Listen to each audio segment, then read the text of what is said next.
kid. Bruce Lee giving you double.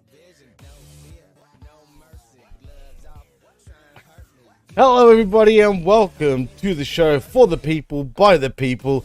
It is the Smack Attack. I am your host Jimmy T, and that is the fated evil one himself, Dr. Jeff Lippman.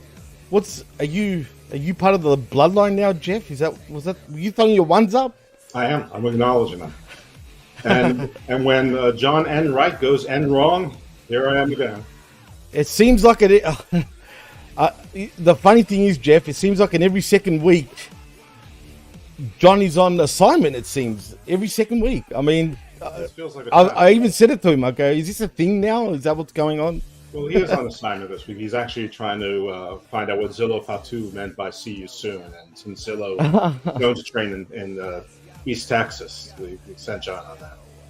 Well, yeah. He's also Shout out looking to at John. Caleb Braxton's departure from WWE for personal. Yeah. Well, yeah. Well, you did tell me off the air. I was shocked. Look, you can tell. I just woke up, right? You know, it is 1:30 a.m. my time. And, yeah, that was a shocker for me. You telling me just off the air before we went live. And, yeah, what the hell's going on? I did not see that coming. I don't know. She just announced that she's departing from WWE on Instagram a few weeks ago. Jobber Nation said that she was having, issues with her mental health, and she posted a picture saying, it was in Saudi Arabia. She's posted a picture saying, "Somebody claims I'm having mental health issues. Me," and it was a picture of her like in a bikini by the pool at Saudi Arabia.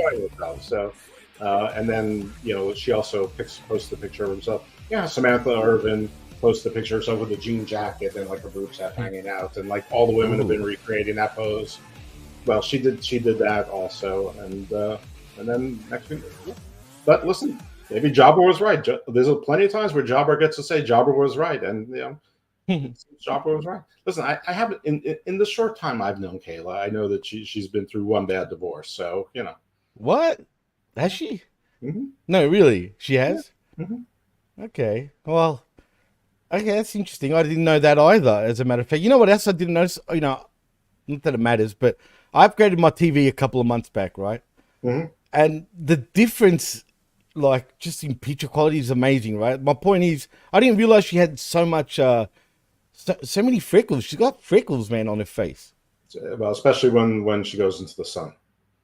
Well, yeah, absolutely. Maybe Paul Heyman did something to her and she's not happy. Yeah, maybe that love affair didn't work. I don't know. So yeah. So as you can see, I'm wearing my almighty Bobby Fatu shirt. Oh well, I was gonna say, Jeff, where is the OG Almighty? I mean, he's gone MIA at this point. Bobby Fatu will be back. Don't worry. I like it, Bobby Fatu. That He's going to come back with dreadlocks, with some of them colored red and purple, and in different colors, and he'll be in the bloodline as he should be. Well, I mean, that was a shock. I mean, look, we've been expecting Jacob Fatu to debut. It wasn't a matter of if, it was a matter of when. Mm-hmm. And boy, I mean, I was pleasantly surprised. I mean, no shit, dude. The hairs on my arm was standing up. I don't know why I was that excited. Were you going like this? Yeah, I was doing this. Were you doing this to D? And that's what got her all feisty last night. Actually, D even had chills. She never gets chills for professional wrestling. Got Never. chills? My goodness. It's weird. The fact that she never said that. But for Jacob Fatu does it for her, it seems. Well, when Jacob Fatu does that reverse swanton on, and lands on her and gets it in the first time, she likes that. What? Anyway, we won't go there. But I did notice one thing about Jacob. How good of shape is he in, dude? I've never seen him in such better shape, actually, than what I saw on SmackDown. I don't know. It's hard to say. I mean, he definitely slimmed down while in his waning days at MLW and working on the indies. So I'm sure he did more to be in the big leagues to work on the musculature. But he looks mostly.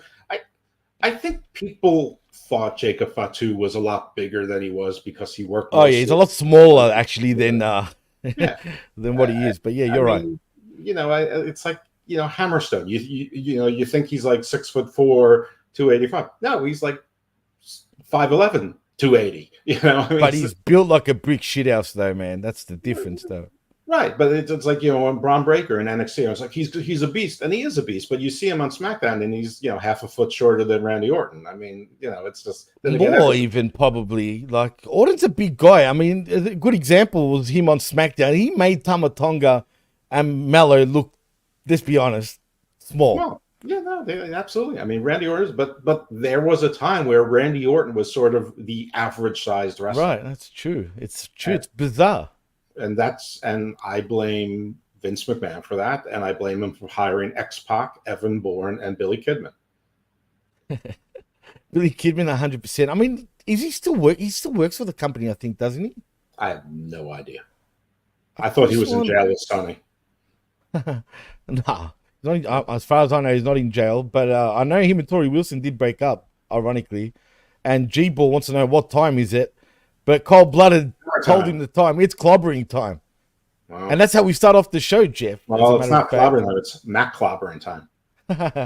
Well, and look, before we get into that, I just want to say, is this draft already like a sham?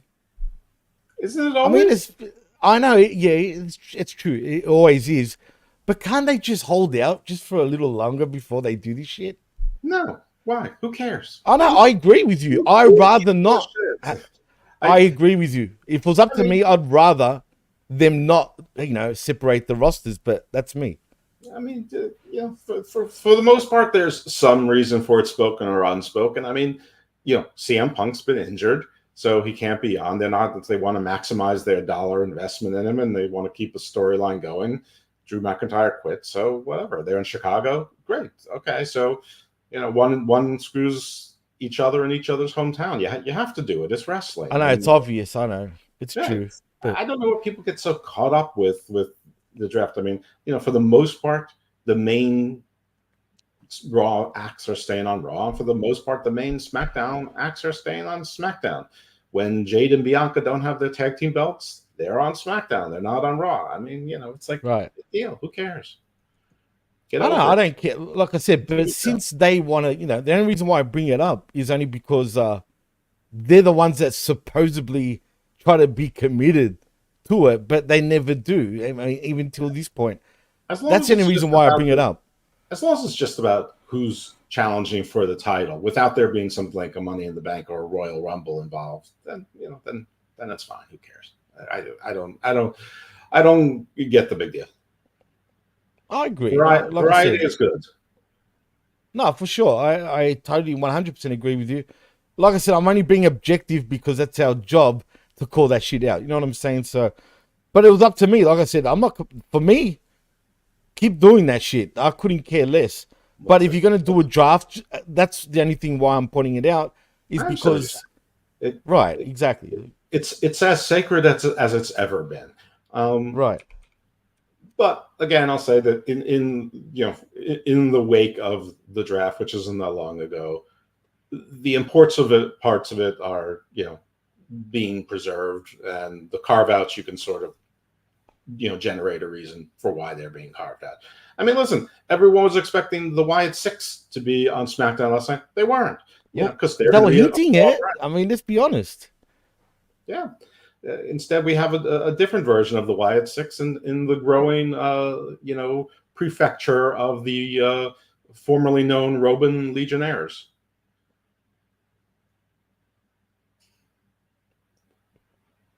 If I say this, I'm probably gonna get heat for this. Mm-hmm. But seeing the Wyatt 5, which was originally supposed to be the Wyatt 6 debut on Raw, I'm gonna call it straight how I saw it. Right? Mm-hmm. Is it cheesy? Is it childish? It looks stupid in some ways. It's a cool moment, don't get me wrong. But I just think it looks overly cheesy in today's sort of WWE. It just seems so fake and cartoony to me that I don't think it will sit well for too long, if that makes any sense. Unless they go all in, like pun intended, with these characters, and I mean all in, where they just dominate. They can't go all in with it, but right. I mean, yes, it's at a precipice, where yes, it was overly dramatic, and Right, they exactly. slaughtered everyone. It's sort of been cleared up since that So the dumb. only wrestler that got beat up was Chad Gable. Everyone else was security or local talent or backhand people. Before people say Gunther was laid out, Gunther wasn't even there. Braun Strowman's laid out, he wasn't. And then people were trying to draw parallels, like pretending that there were people there and they had betrayed their families. I mean, every wrestler betrays their family. Everyone turns. That's wrestling.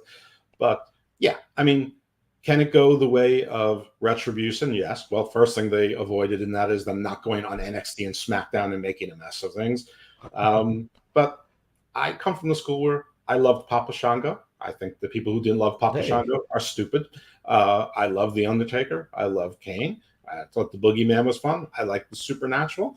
I thought the Fiend was great. I think the only problem with the Fiend and Alexa was that they didn't let him win 4 out of 5 matches that he Oh yeah, absolutely. that was bad, especially towards the end with Seth Rollins and that debacle. You Yeah, know, and the Inferno match and the one with where Alexa oh, Bliss turned on worst. That him was the and worst yeah. Inferno match. But that was the booking. The character worked. People wanted to see the character win.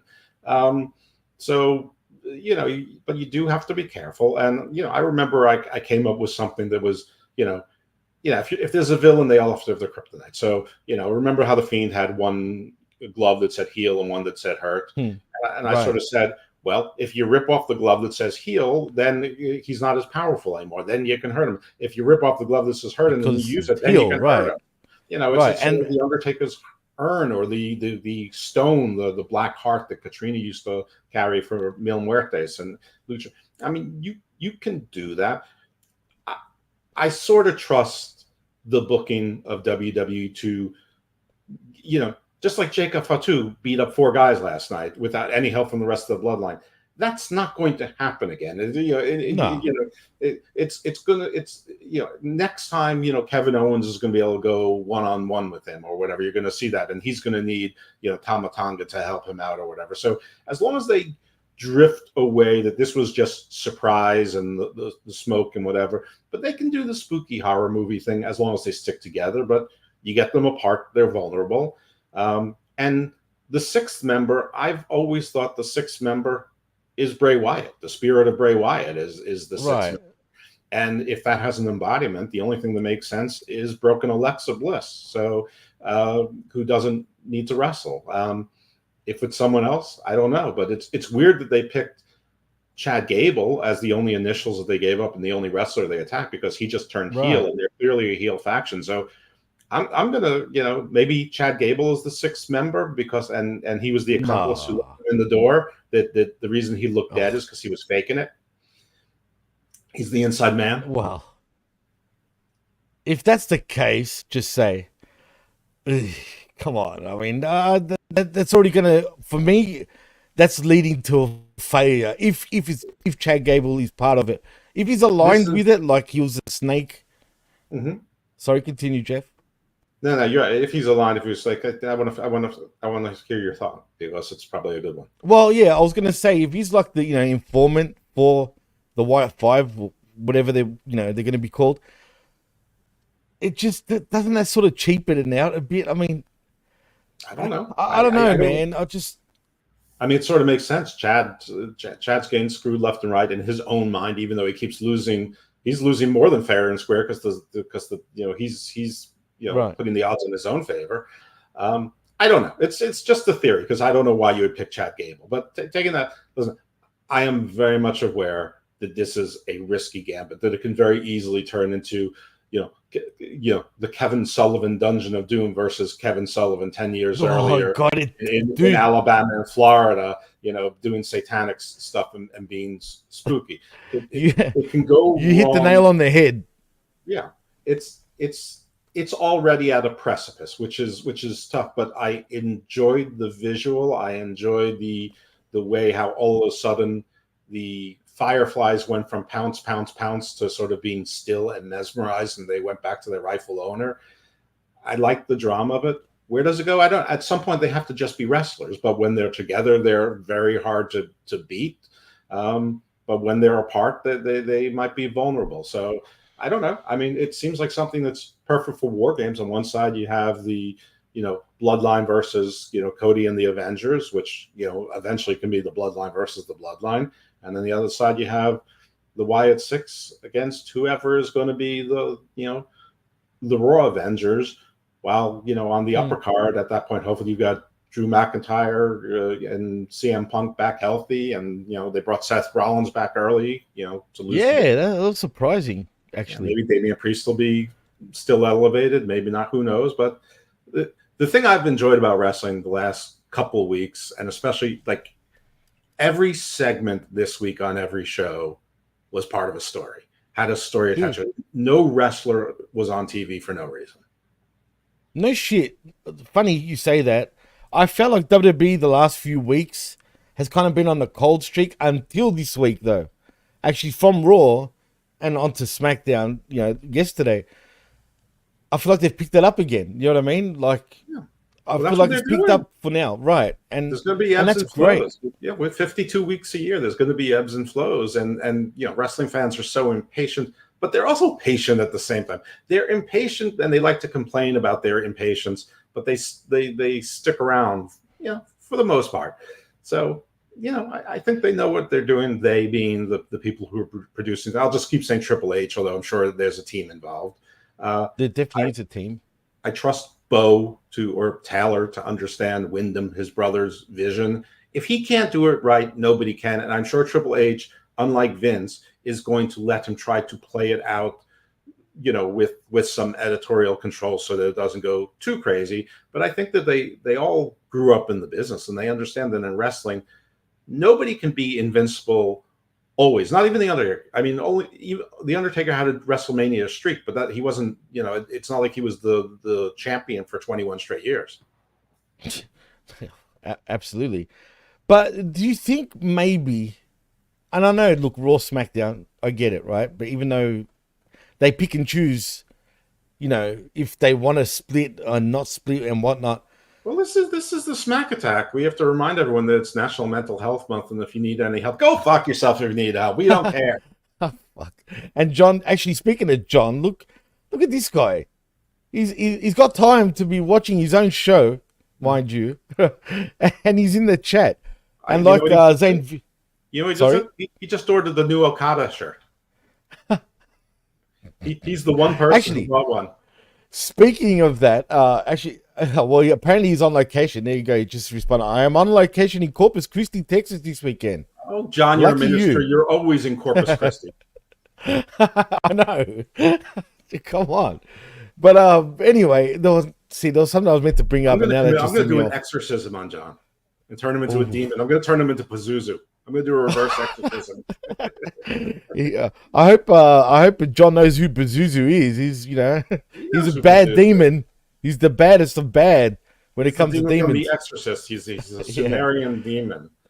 He's evil. Is he more evil than Evil Dose? But that's the $1 million question, Jeff. No, he isn't more evil than Evil Dose. In fact, because Pazuzu was depending on like angels and jinn, he was sort of he could be your protector and the bane of your existence. He had a dualistic nature, like most of the Near Eastern gods and Far Eastern ones too.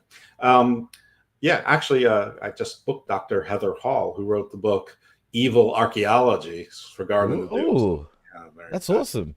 Yeah, I actually know that book. Funny enough. Look, dude, I've said this to you over the years, but and it's still continuing now. You've been getting some killer friggin' guests on the Garden of Doom. And I just dropped a show with Mark Booth, who wrote The Secret History of the World, which was a New York Times bestseller. You might know it under John Black, because that's his real name. For whatever reason, he needed to use a pseudonym on one continent, but he's writing The Secret. On one continent? Yeah, well, Europe versus America. I mean, people don't. Okay, that's interesting. Well, I mean, you only get things translated into so many languages. Anyway, I didn't. I didn't ask more about, I think it was just in the U.S. that there was an issue with John Black. So we went with Mark Booth. Anyway, so he's been on, and I recorded a show with Professor Richard Spence, not Spencer, Richard Spence, who did the great courses on the occult, and he's agreed to come back. So very excited. You got to get John Carson on your show, dude. Yeah, you know who John Carson is? I think you mean Billy Carson. No, I think it's John Carson actually. Are you I talking about might be Forbidden wrong. Knowledge, Billy Oh Carson? yeah, no, you're right. I think it is Billy. Johnny Yeah, I don't know Carson why. is. I mean, I'd love to Is get the Johnny singer Carson on a Johnny show, but Carson's the singer? Yeah. no. Johnny Carson was the late night show host for like Oh yeah. That's right. The late night shit. No, long you're time. right. The If I could first get one, the him, that would original be one, amazing. the Yeah. very first fucking late night. I don't know why. No, I'm he used to wasn't saying there. John Carson, Paul but was before him. get Billy on though. Actually, I think he'd be great for Garden of Doom. Actually, as a matter I of think fact. so too. But I have made overtures to Billy, but they have. Oh, you Listen, have. there's still a level like Billy I know he's Carson, pretty high up Randall there. He's Thorson, very high Graham up there. Hancock, Von Daniken. They're Oh, Von Daniken's even on a different level in many ways. He's a legend in this field. they're still out of my reach for the time being, and I'm okay with that. I think you can get Carson if you keep trying. I think one day you'll get him. Von Daniken, I don't know, He's the because best he's getting natural up there in age. speaker I've ever heard. He's great, man. Whether you believe him or not, I mean, he's convincing. Put it that way. I've listened to a lot of his stuff, and he's seen something. I don't know what's going on there, but if you check out his stories, but believe me, it's pretty. It's eye opening. Put it that way. But yeah, I think one day you will get him on the show. But anyway, we'll talk about the Wyatts, which led us to this. We always do this when Jeff and I are doing a show. We always go completely. Look, you never know what you're going to get with us. It could be a geography lesson, could be a history lesson, it could be a paranormal lesson, right? Like we're talking right now, and just forbidden, history in general, or it could be absolute politics. But we're here to talk professional wrestling. But you never know what you're going to get with us too. But anyway, there was a point I was meant to make about the Wyatt 5. And my thing is, do you think it's the wrong timing to debut him right now, considering, what's going on with the Bloodline? I know they're on SmackDown and they're on Raw, I guess. But do you think, one might hurt the other? And I'm not saying physically. I'm talking about, in terms of heat and just, in general. Do you think that might affect... No, I think you have things to look forward to on each show, and listen, Raw is a 3-hour show. If anything, it needed some juice more. And plus, McIntyre is obviously not 100%. CM Punk is obviously not 100%. He's cleared, I think, by this point. I think he'll be cleared to wrestle by the next pay-per-view. Yeah. I mean, Mommy's on her way back. So they needed a big act. Judgment Day never really felt like the big act, especially without Mommy and Dom next to each other. I mean, stuff is hysterical. I mean, it's terrific, and Carlito's playing his role, but that's weird to me, the Carlito thing with Judgment Day. Though, why? Like, why do we need that? Why not? Because he's like the little demon on Dom's show. Go, it's cool. It's not cool. But that's cool. I don't know. I just find that a bit odd. Like, to me. I do think, though, I'll say this about people shit on Damian Priest. I do think Damian Priest has improved tenfold since he's won the championship. I mean, not straight away. I'm talking about maybe after the 3rd week of him being champion. From that point onwards, I think he's a lot better. I can take him more serious as a champion this time. And I'm starting to like his actual cadence in his promos and how he goes back and forth between Spanish and, English. But I just like the way he's been delivering his promos. He looks like you can take him more serious. And I think he takes himself serious. I think he truly believes he deserves and earned to be in that spot, in my opinion, anyway. That's the impression I get with Damian Priest. Yeah, I'm hearing all the shit that they brought Seth back because Seth versus Gunther sells tickets to SummerSlam. SummerSlam sold out. It's sold out without a card. Really? So it's done. It's sold out. I think that Seth was brought back to lose to Damian Priest without Judgment Day helping him, or maybe in some ways not help him, so that he has that marquee win. Just like because Mommy got injured, Liv had to beat Becky Lynch, not once but twice, to get the title, so she seems validated. This is to validate Damian Priest now, because he's probably going to lose it at SummerSlam or soon. Whenever Punk and Drew are there, I mean, they are going to be the ones that are battling for the title, and Seth Rollins will be the 3rd man. Damian may be the 4th man. I'm not sure, but he'll probably be in a feud with Finn Balor for a bit, or whatever's going on there. But yeah, no, I don't agree with you that Damian Priest has increased tenfold, but I thought he was fine. I think he's still fine. I mean, for every new champion, it takes a while to get used to seeing them with the belt and thinking of them as a champion. He's not the top act on the card. I don't think he ever will be the top act on the card. I mean, right now it's definitely Drew, and even though he's not there very much, Punk, and now you got the Wyatt Six, and you know what? That takes a lot of pressure off of his shoulders. You think so? Yeah. He doesn't need to. I mean, I think the champions feel like they have to carry the show. They have to be the face of the show. They've got to come Absolutely. out. Right. All rise. Welcome to Judgment Days and Damian Priest's Monday Night Raw. Now he doesn't have to be that guy. Interesting indeed. I just think now, again, there's a lot going on. If there's a time to get back into WWE again, it's now. There's a lot of interesting stuff going on. There was one more thing also I wanted to bring up, but that's sort of left my head though. Oh yeah, and I wanted to bring up, we got Aaron Ben Shlomo in the house, by the way, too. And the three of us were talking, on his status on Facebook, funny enough, about how he thinks Drew McIntyre supposedly debuting in TNA, and we both disagreed with that.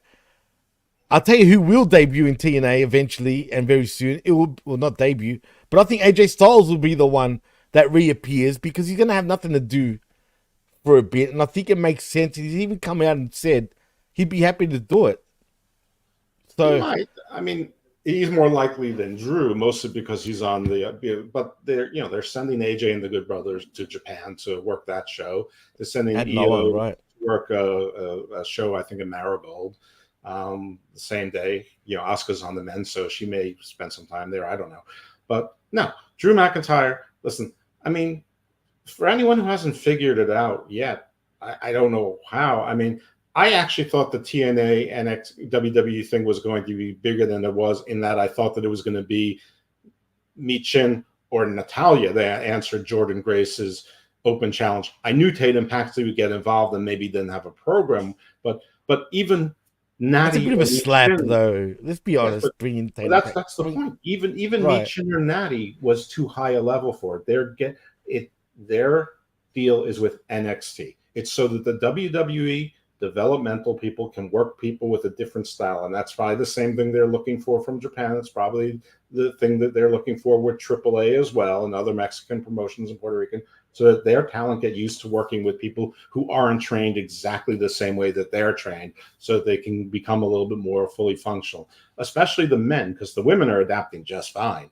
The women are great on the TNA side of things. Let's be honest. I mean, they've got a strong women's roster, really. I'm talking about the NXT side. Okay, sorry. I honestly don't give two shits about TNA. I mean, I'm rooting for them now only because I'm anti-AEW. So, of course, I want TNA to that was another point I was going to bring up before I do that. Continue on, because there's something fishy going on here. Yeah. So yeah. But, I mean, as far as Jordan Grace is concerned, she absolutely showed she can work the WWE style, or the her style fits. She looked crisp. She looked, she was where she was supposed to be at all spots. If something got botched, she adapted right away, that you couldn't tell it was a botch. She was very impressive in everything she's done. And listen, the NXT Royal Rumble, Kazarian is the one who, I mean, yes, 12 people swarmed on Joe Hendry. But Kazarian's the one that got blamed with eliminating him, which will spill over into a program on TNA. And Kazarian made it to the Final Four. Now, I don't give two shits about Kazarian. Kazarian blocked me years ago on X, and I'm not even exactly sure why. We're having a conversation where he said that he's in SAG and all that, and the next thing I know, I'm blocked. Anyway. I didn't know that. He never told me that. So that's news to me. Because he's not important enough to mention it. But I mean, I figured it would be an old WWE nostalgia act. I figured it would be Heath Slater or Eric Young, or maybe Rhino would be there. I didn't even know Kazarian was ever in WWE. But, that's all right. Kevin Owens blocked me, but I know why. Okay. Yeah, usually I have a pretty good idea as to why someone blocked me. I mean, anyway, it doesn't matter. But, and this is not the last we'll see of Joe Hendry things, but you're not going to see Drew McIntyre versus Moose. Now, no chance.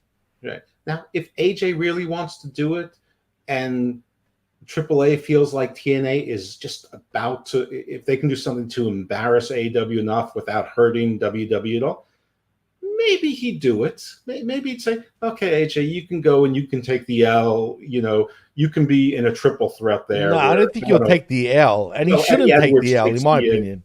Right. He'll hit the phenomenal forearm, knock Eddie Edwards out, and Moose throws him out of the ring, and he pins Eddie Edwards. I'm making things up, obviously. I don't know. I'm not even sure if those people. We're just spitballing. It's not facts. We're just actually, possibilities. I think the two of them are actually in a faction together. So put it in face and heel to make sense as rivals in AEW.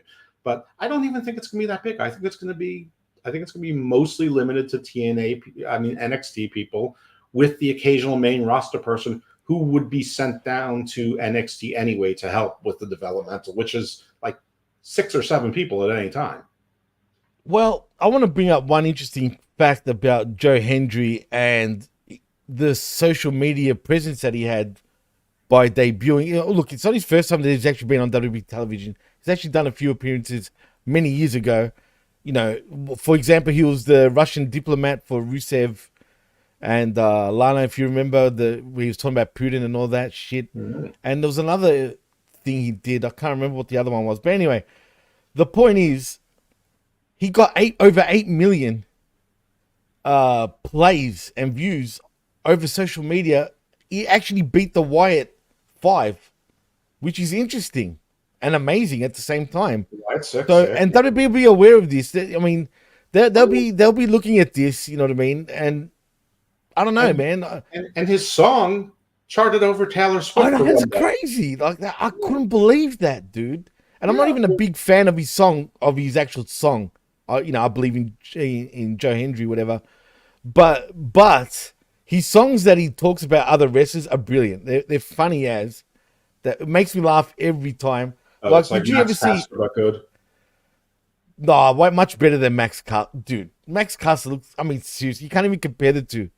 The decline of Max Caster and the Acclaimed over the last year is the decline of Max Caster and the Acclaimed only, dude. What is the coldest wrestling company right now? I mean, there's probably ones that we never heard of, but I mean, let's be honest though. TNA feels like they've got more momentum right now than AEW does. It just does. It feels that way. Compared to where they were and compared to where they should be, if they had a normal booker, AEW is definitely. I mean, this week was hysterical. I have people telling me that AEW's TV ratings were affected because people were watching a Kendrick Lamar concert on Amazon. All right. If that affected it, that's a disgrace. I don't care. That's if you're going to use that as an excuse, the fans use it, idiots, because all that does is make AEW look even worse. Because if Kendrick Lamar. I mean, first of all, you could watch one on your phone and one on your TV. Second of all, listen, I have seen the AEW air quotes crowds, and I'm not seeing a big crossover with Kendrick Lamar. I'm seeing a big crossover. No, hell no. Can you imagine? They come in as a faction like the Wiggles. Absolutely. In AEW. Isn't that when the Undisputed Kingdom is? Can't you see them doing the fruit salad yummy? Oh man, at this point, and it'll be cool if Tony Khan thought, you know what? And let's be honest, all these signings. Look, I like Ospreay. I'm a fan of Ospreay. Always have been. I'm a fan of Okada's. Always have been. I'm a fan of all his new signings per se. But he did this because he was butthurt about Punk leaving, and this is his way of trying to, mend his own friggin' heart. Because deep down, I know he knows. Stars. They're not right. His show is overpopulated 4 times over with an all-star Ring of Honor show, which is a 500,000 person audience, and that's what he got, 500,000 people. I mean, that if you want to book for a Ring of Honor, you're going to get Ring of Honor. Dude, like I said, I can't watch Dynamite anymore. I just can't, right? I watched Collision. I stopped 2 weeks before Double or Nothing. I haven't watched a second of AEW that's not circulated on Twitter. And I still went 10-2 in my Double or Nothing predictions. Oh, AEW is the most predictable friggin'. I mean, come on. It just feels that company is just so ice cold right now. And look, TNA will never get above AEW. It's impossible because of the platforms, It all gets right? But colder and colder. I mean, what's going to happen next? are we Is Taylor pricks for Swift gonna have saying a this? live- I don't want to, but are we assholes? Like, for real? I am. I don't want to be a prick because the thing is, AEW is good for the business. Let's be real. Let's be honest, right? Is it? But part of me, deep down in my heart of hearts, wants to laugh at their friggin' failures, dude. And I want to laugh if they go out of business. I truly do. Like, I really want to give them shit. But deep down, we will all suffer if AEW is not around anymore because everyone will get complacent. Well, I mean, first of all, there's only one everyone that you're talking about. Or WWE particularly. Yeah, and I'm not sure that they really can because they have shareholders to answer to. I know, but they sit on cruise control, Jeff. You know how it is. But they did. They have new owners now who aren't going to let them. They're going to keep expecting more and more and more. I mean, it's just like the people who tell me that the people at Turner were happy with this. Well, the people at Turner, that's 3 management regimes ago and 2 ownership groups ago. So what those people might have said to Dave Meltzer, which is probably fiction anyway, doesn't apply today. And by the way, listen, if any of you were ever kids and went to school and you were C students, and a bunch of you I'm sure were, and you came home with a B+, all of a sudden your parents didn't expect you to get C's anymore. They expected you to get B+. Oh, absolutely. And that's on you for getting such a higher, you set the bar, literally. So expectations change. So when AEW was expected to do 500,000 allegedly and did 1.4 million in the first running, and the replay that was right after it did 900,000. Then Saturday night, when they replayed the same show a third time, did almost 700,000. They did 3 replays. Yeah. And probably others, probably like others in the early AM hours that nobody would even know about. But, so like Nitro used to do back in the day on TNT, pretty much. Yeah, but I'm talking just prime time, Wednesday night back to back, and Saturday night prime time. And but forget about the replays. When you do 1.5 million almost your debut, the expectations are changed. All of a sudden, they're not happy with 500,000 anymore. They want to see you somewhere in the neighborhood, either growing or at least a normal week to attrition. So, expectations change. And that's, the thing with AEW fans is like, they live in whatever moment they're in, but they hold on to the things they want to hold on to, like they're the freaking 10 Commandments. And it's just not how the world works. Even the 10 Commandments haven't held up so well. So, wow. I mean, let's not go there, but you're right. I mean, look, I'm going to play conspiracy here. It doesn't mean this is what I really think, but I'm going to play devil's advocate, right? Do you think WWE working with TNA is done by design to sort of, hurt AEW in some ways? I think partly, but I think that I think a lot of it is more to help their NXT and especially the men learn how to wrestle better. But yeah, I think it's done partly to hurt AEW, but I think it's also, but it's small enough that it's not going to hollow out the other promotions. And I think part of what they're doing in Japan and Mexico is part of that as well. But I also think that they want local promoters to sponsor to allow them to use those promoter licenses while they test out those markets and see if there is a market for WWE in those places, the brand itself. And they're doing a Japanese tour. People aren't really talking about, but apparently the COO, but the COO of AEW talked about it. He said the sales are going really well and everybody's really pleased. I didn't even know, and everyone's like, who's Kirby Ojo? And then it's like, he's the COO, it was the Mark Cards, the AEW fans go, who's this clown? It's like, he's the COO of your company. He's the COO of AEW. Jesus Christ.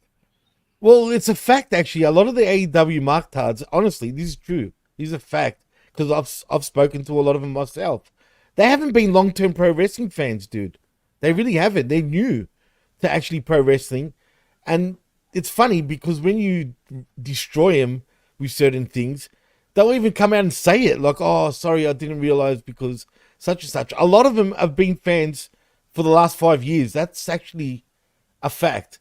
Hence why they're probably in that weird sort of, they act weird. They're weirdos, dude. I'm sorry. I don't want to pigeonhole AEW fans. I'm a fan of pro wrestling. I love all of pro wrestling. Sure, WWE feels like the home team, because that's what got me into pro wrestling, right? Since I was 3 years old.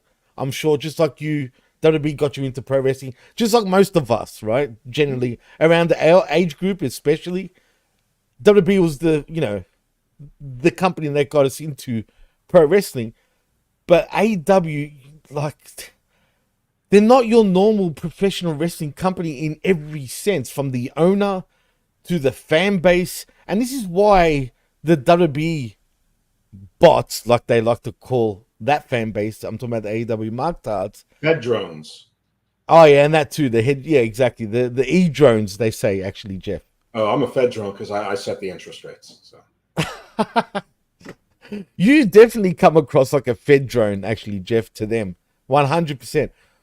I try not to get into real fights because I just get angry and then forget it. But the thing is, they got to just shut up, man, and just eat it. Like, just accept. They're brainwashed. I've never seen a wrestling company with the little fan base that they have manage to brainwash their fan base to the point where they cannot see what they're doing wrong. Sorry? The most frustrating thing about arguing with AEW fans and certain fans of other wrestling promotions too. Oh, absolutely. It's not just AEW, but they're the loudest, though, of the bunch. Is that you have to argue with them on their level. But you have to argue with them to get to sea level, just to get to normal, to common sense. Before you can even make your argument, you have to let them disprove all this nonsense, and then they go back to the same nonsense. So when you disprove one nonsense, they go, "Well, nobody's watching TV anymore. Nielsen is outdated." Well, Nielsen isn't just TV. Nielsen has every streaming service that you have, every Sling TV, every YouTube TV, every Apple TV. If you're a Nielsen family, it's connected. Nielsen has connected to all that forever. So it is representing that. It's not just TV. And by the way, if TV isn't that important, why do you care so much about the big renewal the WBD is going to give them? Yeah. Which they're not, by the way. Relevant, right? If no one watches cable television anymore. All right. Who cares? Just everyone gets Sling Wait, TV. is there something that you know? So you think they won't get re-signed? I'm not. This is all I'm going to say. July 15th, 2024. Wow, interesting. I mean, shit. If what you say is correct, just say. What does this make them? Do they become TNA-esque, like, of 2024 in possibly 2025? Like, do they become, But the thing about Khan, though, I'll give him credit, as dorky as he is, right? Mm-hmm. Yep. He's got a huge ego in such a small little shell of a body, if you want to call it that. Mm-hmm. And he's a dork, make no mistake about it. Mm-hmm. But he's a rich dork, right? So he's got an ego in terms of how he feels about pro wrestling and his own company and whatnot. Do you think he would accept that? I can't seem like no. That's what I'm saying. Like, there's only two options that I see viable, and that doesn't mean that I'm right. But one is that you're correct. His ego can't take it, and he disappears. You don't see him again. He acts like it never happened, and and denial. Then in 5 or 6 months, you see him, in England, spending all of his time, pretending he's doing something with the soccer team. And then maybe, for sure, he'll get out of the country for about a year at least, like just to get away from all that heat, for sure. And then you see him pretending he's part of the football team, like he pretends now, but he doesn't know he's pretending now. It's just, it's like they give the kid the PlayStation and at the table, and then you give your kid a driving game while you're driving. They think they're driving. That's him at the NFL draft. Yeah, but not any driving game. You remember the old school ones, like the you know what I'm talking about? Not the console ones. I'm talking about the little. Yeah, when you have the wheel with you, that one he gets. Yeah, I used to love that shit when I was a child. But anyway, that's what he gets. It seemed like a good idea at the time, and absolutely, how did that seem like a good idea at the time? Then there's the other option, where it really is his passion project, and he'll spin a way to turn, another lie into a success, and all of the fans will say success, and that'll be that he gets an open signal from the FCC that's on basic cable and revives what was Spike TV, what was El Oh Rey, my and will now God. become WAEW, and he WAEW? yeah, and he becomes the savior of wrestling again. He tells Oh every no. promotion, if you have an hour of wrestling TV, I'm going to put you on my network, and he just puts AEW and Ring of Honor on, as much as he wants, and pretends that he's running a TV station, and Pretend. and there you go. And everyone's going, he's so successful, he owns a TV station. Whatever. It'll be like his racehorse. If I have a racehorse that comes in 10th every race, I still have a fucking racehorse. I still have a thoroughbred. Absolutely. Stud. Fuck yeah. If this is just my rich person hobby, I'm losing tens of thousands or millions on this racehorse. Maybe I'll make it back for the stud fees later, but it's not really that. It's that I get to go to all the horse races and be in the owners' boxes and get interviewed on TV and get to wear stupid hats at the Kentucky Derby and dress like I'm in the 1920s, but that's fashion sense. And I'll get to go to the United Arab Emirates for their races and all that. Heck, you can come down here for the Melbourne Cup, which is also a public holiday for us. It's our biggest race, by the way, in horse racing. It's the lifestyle. It's the passion. It's my expensive hobby that feeds my lifestyle, that makes me justify this ridiculously Great Gatsby lifestyle. And so I don't know which it'll be. What I don't think it's going to be, I don't think he's going to end up saying, "I'm take less money and be on whatever Animal Planet or Imagine that Dynamite on Animal Planet, dude. That's what Discovery puts him in, Animal Planet. That would pop me, bro. If they were on Animal Planet, that would be the funniest thing to me. Period. Like, in prime time though, Animal Planet. Right. That'd be awesome. Yeah. That'd be great. Shark Week every week after that. I mean, you can have Elephant Week. You can do also. They can talk to the animals, Jeff. He brings back Shark Boy. Oh yeah, give me a shell, yeah. I'm down for that. You can even have like Bear Boy. Hey, you can. That means two things: Bear Boy. Right. Oh wait, they already got bears. I forgot. Don't worry. Bear Country. That show when they have that show Blue Planet? They can bring back the Blue Meanie to host. The guest host that week. Oh, fucking bring back fucking the Boogeyman too, man. We can have Boogie Night Fridays or something like that. Hey, listen, during the Halloween, you bring back Raven. There you go. What about me? What about Raven? I know he's working with MLW. What about me? What about Tony? But Jeff, I don't know. Maybe, what about Tony? There we go. Pop AEW TV by Jose Luis Rivera. JLR, of course. Is he wearing a karate gi in that? No, he's a doctor, I believe, just like you, but actually a real doctor.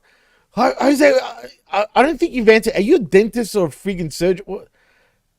All I know is he's something like that, clearly. But you know what? I never thought of the karate thing. Maybe he's wearing. No, it looks like a doctor jacket, really, Jeff. I think. I can't see where squats are. You're a butcher? No way, dude. Excellent. That's good. There you go. The butcher. Yeah. Jose Luis Rivera, the real butcher. The real butcher, that's right. Butcher Rivera. Excellent. All right. Butcher Rivera. You think at some point we should talk about SmackDown? Yeah, but you know what? Usually the first hour is when we talk everything but, you know what I mean? But yeah, we can do that. But I'm a stranger. I'm a stranger in these parts. I'm enjoying this conversation, as a matter of fact. Back there, I'm sort of like Hell, the goddess Hell, for the horns. Oh, man. Look. People are tuning in. Look, you've already got a new fan in Sonic the Hedge Rat saying, but Evil Guy too cool. Too cool. He's very well spoken. He's a legit doctor, Sonic, and a lawyer, mind you. Not a doctor. Yeah, I know. Yeah, I like saying that just because, right? It's funny. There's a lawyer in Maryland who got sanctioned for having people call them doctor, but it turns out they were. Well, it turns out that they were giving people the impression that they were a medical doctor. So we can call ourselves doctors. You just have to be clear you're not a medical doctor. Oh, man. Because somebody was saying, they were asking about what's the price. I'm on the Maryland Facebook lawyers page group in the group. Are you? And there's a lot of younger lawyers in there who ask questions, and so yeah, but you're the old vet, you know. It's easier than asking the their grizzly boss old or vet, senior Jeff. associate, or if they work for themselves, they put out their own shingle or whatever, and it's easier than doing legal work. Hey, it's fun. It's but sometimes I said, well, I call myself the Holy Viceroy Chief High Shogunate attorney. And whatever the most ridiculous thing I could come up with at the time, and of course I was like, ha ha ha ha. Yeah, so anybody in the Maryland area that needs a lawyer, especially for copyrights, because that's what you specialize in these days, correct? Well, more trademark than copyright. Oh well, I do mostly muchness. I do mostly small business, tax exempts, and trademark, and a fair amount of estate planning. But but also. Actually, it's been a long time since we've done a machismo. As a matter of fact, Professor, thanks. I mean, look, this is already a reunion. I mean, it was a long time, but I'm glad you used to tune into those shows, Professor, the Professor. You know, we've got two professors apparently, Jeff. But I'm not a professor. No, he's a doctor, not a professor. But Aaron Benchtomer says, no offense to the vet, but more people join the party and raise their level. Whoa! I am not part of this. I am not part of this thing. I don't want to be part of this either, to be fair. I don't want trouble. I don't need that. Listen, with the vet. The vet has his own style. He's been in the business. He uses a lot less words to convey long thoughts. He's dry as vermouth. His timing is impeccable. The vet is. Yeah, but that's his character. That's his gimmick. Like legit. You know what I mean? That's what I said. The vet is excellent. I love the vet personally. Yeah. So I'm not don't cause trouble, Aaron. All right. Now you're causing trouble. Listen, I have learned a long time ago that I am not a draw. Listen, I have a couple things in common with. I think you don't realize sometimes, Jeff. Not to toot our horns or nothing. I realize I have seen people that I have helped go way past me. So yeah, that sucks when that happens. So it's a lot like me. Me and Will Ospreay have a lot of things. We both have pretty distinct accents. We both have bad hair. We both don't dress particularly well. We're both not a draw, and we both have a Rolex. You dress better than me, but generally, but not on for the shows. But like when you go out, you actually do dress up properly. When I go out, sure. When you go out, like anyone should. To be fair, right, I'm not going to wear a suit on a show, obviously. Right, but I try to go out as little as humanly possible. I'm a shut-in.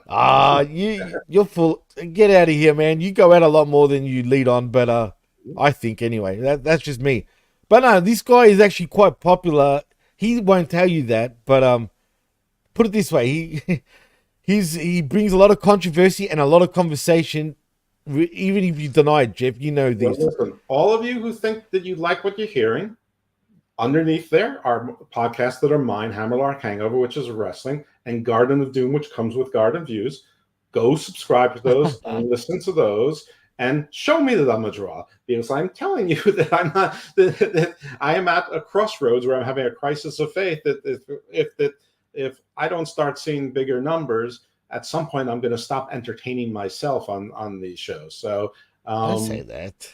Yeah, well, I mean, there's only so much ground one needs to cover in this universe. Yeah, but look, to be fair, Jeff, like when you and I do shows, like we bring out different, with each other, like we're unique to us and do things like that. No, but really, no, like when you do shows with others, maybe some, people bring different sides of other people. It is what it is. All I'm saying is, by now I was expecting Garden of Doom to have 50,000 listeners a week. That's all I'm saying. Perhaps that was unrealistic. 5 years ago. No, look, man, I think we all, have faith in our own shit, obviously, but it's not easy, man. It's just not easy. I truly think that we all have great shows, but people, and I know if people listen to us, what's the problem? I know they'll like it. There's no great shows. That's AEW's problem. When everything's spectacular, nothing's spectacular. When everyone's extraordinary, nothing's extraordinary. Well, Zane Vicious says blood 7 times a match. It's not good. Thank you, Zane Vicious. Again, another person. Hopefully, you can subscribe to Garden of Doom. I don't even care about Hammerlock Hangover, to be honest with you. Steve's not watching. Don't worry. Fuck Hammerlock Hangover. I talked. Actually, there was a time you did this, and Steve was watching. Do you remember that? It's all right. That'd be great. I'm so over wrestling. I don't even care. But Ugh. Garden is my baby. I do Hammerlock Hangover for Steve. He's a lot more serious, but on Garden of Doom, you won't get this side of Jeff. I'm just saying, like, Well, generally. it's also a mostly guest led show. So as long as the guests are Not serious, just that, your guests on that show is, upper echelon. You can't be, well, some, you but can the show I just published is it's a 25-year-old girl who's been a paranormal investigator since she's like 12 years old because she moved into a haunted house and she was basically being stalked by a ghost since she was 8 years old. not literally, not what she's not one of those that, well, I don't want to go there, but You have to listen to the show.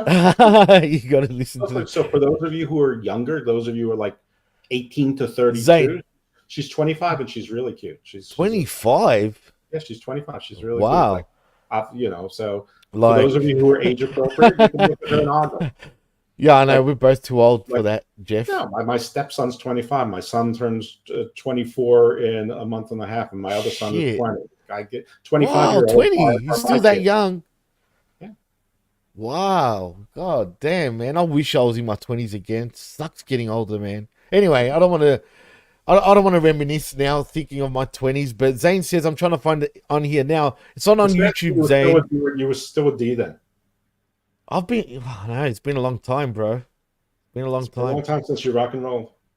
It's been a long time since I've rock and rolled, literally. I know we were talking about your ED last night. Jeff, stop it. Anyway, Zane says I'm trying to find it on here now. I'm trying to do you a favor here with advertising your show. I was going to say, Zane, it's not on YouTube. Go and check it out on Spotify and anywhere you can download podcasts. Top Garden of Doom. It's on the Wrestling everywhere Suit else. Network. If you go to Wrestling Suit Network, the show's Well, yeah, there. if you listen to Wrestling, and I know you do, Zane, because you're a fan of Wrestling Soup, go and check out Mish and all this shit on WrestlingSoup.com. Isn't it .com? Yeah. Is it .com? Yeah. You just go into a Spreaker Wrestling Soup / you'll find Spreaker Wrestling Soup search. It'll come up. But ideally, you want people to tune in on your, technically, like. I guess that's true, but I'm so far away from monetization. As long as they're tuning in, like I wish I had the Humming Media Group numbers to know like how many people listen to Humming Media Group, because this seems to be like a good audience for Garden of Doom and Garden Views. I forgot about Garden Views. I just care about numbers now. I don't really. But yeah, I mean, you're right. If it was on my feed, it's more instantly gratifying, or at least the ad revenue could pay for the Well, yeah, if you want to get paid, say Adobe or whatever. I mean, that's true. But I've been paying for it for so long now. It's like I don't feel it. It's like Netflix. I don't feel it. Yeah, I agree with you on that one. Actually, I totally agree. Plus, the thing is, man, it's not easy keeping up with. I mean, at one stage we were doing a lot of shows too. I mean, both of us, we were covering a lot of shit at one stage. And, it's not easy trying to keep up with everything, especially, you do the Garden of Doom and Garden of Views too. I'll try to stick strictly to wrestling, because going past that, it's just, it's a lot of shit. And it's hard. It's not easy to maintain, like, so many shows, you know what I mean? Especially when others also, disappear, for example. You know what I mean? It is what it is. It happens. Booking is hard. Like if it's just you or you and your co-host. I mean, even with a co-host, it's hard because sometimes you things come up. But like booking guests is a job, and I just happen to be good at that. And I'm good at booking guests, so that's good. And a lot of my guests decide to become, return guests or refer me to other people, which is terrific and great. Like Mark Booth. The way I got to him is that in his book he referenced Professor Robert Temple twice. I'm like, wait a minute. I know Robert Temple. He's been on my show. It's got to be the same guy, right? So I emailed him and I said, do you know Mark Booth? He's like, oh yeah, he's my good friend. He's like, but I'll introduce you, but not yet. He just broke his shoulder. So, let's give it 3 or 4 months and I'll introduce you. And he did, and he came on the show. And then you're good. You're good with networking for sure. But you're a lawyer, man. You should be good at doing that. Really, I mean, let's be honest. I mean, that would be one of your specialties. I'm not good at the closer sell part. Yeah, but you know what? You're very well spoken. When you want to speak properly, you're very well. Of course, you wouldn't be a freaking lawyer if you weren't. Let's be honest. I mean, there's plenty of lawyers who aren't. No, I can't picture that. Really? Have you met Rudy Giuliani? Well, I haven't met him, but I know who he is, obviously. Have you seen him? Yeah, but I that's mean, different.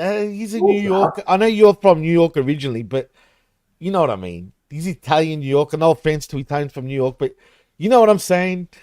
I mean, if you ask the same question about Rudy Giuliani 20 years ago, people would say he was the greatest prosecutor of all time and the greatest mayor. Hey, he could have been. I agree. I mean, let's be real. I don't want to get into politics, but he cleaned up New York City during his time. Let's be real. Even though he was a prick, he cleaned up New York City. That's a fact. I mean, So, listen, hate him or love him, that's the real deal. I mean, people want order over chaos. They will sacrifice, especially people who mostly follow the rules because they're not going to be affected. I mean, look at El Salvador right now. They basically have a dictator junta. I think it's not a Noriega. What's a Ortega? Ortega. It's Ortega, I'm pretty sure. And basically he just told his cops and his military people, you shoot drug dealers on sight. That's like the Philippines. They do the same thing over there. Yeah, but the Philippines is like 900 islands. It's like in El Salvador. And the people are thrilled. Now, they're going to change. At some points, too many of the wrong people are going to get shot. And at some point, they're going to realize it goes over, pendulum swing. But right now, they're thrilled. And that's sort of populism. And, I don't think the people in New York want the cops walking around shooting drug dealers, on site. No. But if they didn't have to see it and they didn't know about it, I'm not sure that they'd so much mind. Like, I don't know in Baltimore if all of a sudden you woke up and like 30 drug dealers a night, were shot execution side, and like all of a sudden crime went down. I think Baltimore's cleaned up a lot too, though, compared to years ago. People, what you think? Still people go like this. They'd be Sergeant Schultz. They'd see no evil. They'd hear no evil. Really? They'd speak no evil. I remember one stage, like back in 2000, 99, 2000, I remember seeing and hearing that Baltimore in particular was the murder capital of the US at one stage. I mean, per capita, it's still up there. I mean, really? Okay. I think Chicago and I think Philly. Chicago's topped it now, and Philly's gone to shit right now, like bad. But Baltimore's in there. It's a little. I mean, believe it or not, there's like 20% less killings this year than last year. See, there you go. I mean, that's a big deal because for many years, I'm telling you, like, I'm obviously not telling you, but just our listeners, Baltimore used to be really, really bad for murders. But you don't really hear about it as much anymore. No, it's Philly and Chicago. We just changed branding. It's now great for murders. See how that sounds? I don't want to laugh, man. No, that's really good for murders. Fucking hell. Anyway, I don't know how we got back on politics again, but we did. This always happens. Current events. Well, right, kind of is. SmackDown emanates from Chicago, Illinois. It does. Illinois. Yeah, not Illinois. Illinois. Can we say that? Is that possible? Illinois. The city of Illinois. Chicago. Yo, Illinois. Yo, but before we do get into Illinois, Zane says, wait until the Ravens win the Super Bowl again. Oh, there'll be definitely murders. Look what happened in Philly, man. What the hell? Oh, not Philly, Kansas. What the hell? What was it? Look, I don't want to get into that, but people getting shot after the Chiefs won. What the hell? I hate that, dude. Why do people do that during the winning parades, man? I don't get that. Why? What's wrong with people? It wouldn't occur to me to shoot people during the Super Bowl parade. I mean, I'm sure that like it was a beef over girls or drug corners that just the parade happened to be going in the wrong place at the wrong time. And most people can't shoot worth shit. Ah, man. Sonic says New York City, those old salsa commercials. Sonic, where are you from, actually, dude? Where are you from, man? Like, what part of the state are you from, obviously? Old El Paso. Oh, remember that? Old El Paso. City, get the rope. Old El Paso is not bad for salsa. And they make not bad burritos. Old El Paso, and they read the made in New York City. We've got that shit here too, the fucking Old El Paso. I haven't had one in a long time, the salsa anyway. But it's nice. I like it. Yeah. Nice carne asada. Not bad. Yeah. But anyway, let's get into SmackDown. Like you said, It's from Chicago, Illinois, making a lot of noise, sort Capital of. of sports entertainers. Entertainers. That's why we say direct every it's Chicago way and style.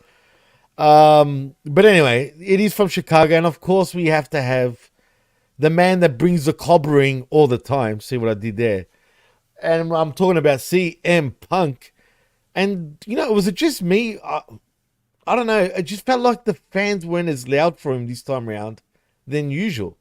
It was just you. I don't know what, dude. I've got a good surround sound, right? I hear a lot of good. I've got a 7.2 setup. Throes of passionate love with Douglas. Why do you always do this to me? Anyway, we won't go there. But like I said, I woke up a little too late. But anyway, I did initially watch SmackDown. It was the summer solstice. It's the time for love. Well, yeah, actually, it is the time for us because it's winter. You get me? Winter's when you get down. But anyway, they're mad he screwed Drew. Maybe Sonic. I mean, he could. Out of Chicago. In Chicago, he's the hero. Apparently, he is the hero. But anyway, so we see CM Punk. You see, he's getting a little bald spot at the top there. Even the slick back hair can't cover it all. Really? I actually didn't notice that. Oh, I did because I have the same bald spot, so I'm very cognizant. I haven't even noticed that with you. That's not too bad. That's all right. You know what? It's not actually that bad. I've seen worse, like, because the way you comb your hair, it's kind of like all right. But anyway, we're getting off subjects again. The point is, Punk is here. He's on SmackDown. Yes, he's a Raw guy, but we are in Chicago, Illinois. And so here he is. And look, he got a good pop, obviously. I felt like Heyman, though, because we get Heyman after that, got a much louder pop. And we get a loud ECW pop, as a matter of fact. Mm-hmm. And we see him hugging. And the way... seeing Paul Heyman and CM Punk together gets a synergy. Yeah, absolutely, for sure. I mean, Punk is a Heyman guy. That's a fact. Always has been. Right. And that hug, he was all sincere, dude. The way Heyman absolutely hugged him, he almost jumped. He might as well have jumped on him, but it was a good moment. Don't get me wrong. But it was a red herring because the whole thing was that he was like telling CM Punk that the bloodline under Roman was going to leave you alone. You were off limits, and I still think that I told him you're off limits, but this bloodline I can't control for your own safety. You got to get out of here. He's warning us about the bloodline. So all the time you're waiting for Tama Tonga and Tamaloa to do something or whatever. No, none of that at all. None of that. Happy, hugging the crowds. Starting to jump into the crowd and then realize, no, that didn't work out the last time. I'll just do it halfway, and it's not a nice little moment. Good promos from the two of them. I mean, what did he really say that we already haven't heard from him? Generally, I'll just be real. That's why I'm not even getting into the promo proper. No, he's just like, am I the bad guy? No. Drew McIntyre was tormenting me. Yes. I got him back. When you embarrass me in front of my hometown, I embarrass you in front of your hometown. That's the Chicago way. Yeah, that's it. That's what it is. It's like, basically you fucked me, I fuck you, basically. And yeah. Right. He's the hometown. He's a heel everywhere else, but he's a face in Chicago. And there you go. And speaking of that, Heyman's just, like you said, just warning him and whatnot. And like you said, I was expecting some sort of bloodline intervention, but surprisingly, we didn't get that. But instead, well, maybe I shouldn't jump. Oh, you know what? Fuck it. While we see Grayson Waller, as a matter of fact, and what's the other two knob jockeys again? Waller and DIY. DIY, that's it. The two knob jockeys, literally. Knob jockeys. Anyone thinks about Fedrone or an E-Fedrone. You just hear me talk about the New Catch Republic and DIY. Who? Exactly. Just do it yourself. Them into a cannon and shoot them into the ocean. I mean, who the fuck calls themselves New Catch Republic and do it yourself? What are they? Friggin' just shoot them into Lake Michigan or the Chicago River. The Chicago River. Shoot them into that E. coli-filled Seine River E. in coli. Paris, in Gay Paris. Oh, The city shit. of It's lights probably and E. full of E. coli. The city coli. of E. colites. Wait, well, imagine that. But I'm talking about the E. coli, the virus Yeah, in that water. there's unsafe levels of E. coli in the River Seine in Paris before the Olympics. This reminds me of when it was in Brazil a few years ago, and like the water was too polluted. Yeah, I remember hearing that. But Brazil's kind of, I don't know. This world is shit. This world. We've turned into a gigantic garbage dump. Isn't it sad when you think about it and disgusting at the same time? Like, think about that shit for a minute. Literally, that shit. Like pretty we're soon such we're dirty creatures. Right now we're made up of like 70% water, and our water is now like 70% plastic. So we're basically turning ourselves into Mattel dolls. Mattel dolls, but are we elite Mattel dolls? No, we're gonna be like in the movie Barbie. We're definitely not gonna be elite. Oh shit! I know humans are anyway. We're just trash, straight up. I'm gonna be dead soon. Don't say that. Fucking hell, Jeff! Stop it! Stop getting Whoops! I didn't mean that. You said that earlier.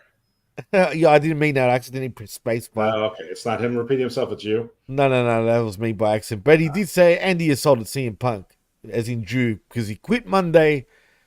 He was trespassing last night. Was he though? No one really said they were trespassing. Breaking news. Drew is transitioning. Do you mean literally transitioning? Well, that's what Sonic just told us. Anyway. Don't throw me off, Jeff, and you too, Sonic. You're playing up. We hear mad. He's not a shim. While DIY is telling Grayson Waller that they don't care about Austin, he doesn't care about Austin Theory at all. He's just using them, and he's been mistreating him. They care about Austin Theory, and he knows the way, obviously, right? Yeah, Austin Theory's not there right the way. We hear boom, boom, boom against the big loading dock garage door, and as it slowly opens, you see a prone CM Punk bloodied, and Drew McIntyre with his fancy black tank top and jeans. Oh, he loves that blank tank top, man. Standing over him, limbed by the twilight of the Midwestern sunlight coming down. Midwestern sun. Apparently, it was real hot, man. In Chicago. It was basically Bane lording over defeated Batman.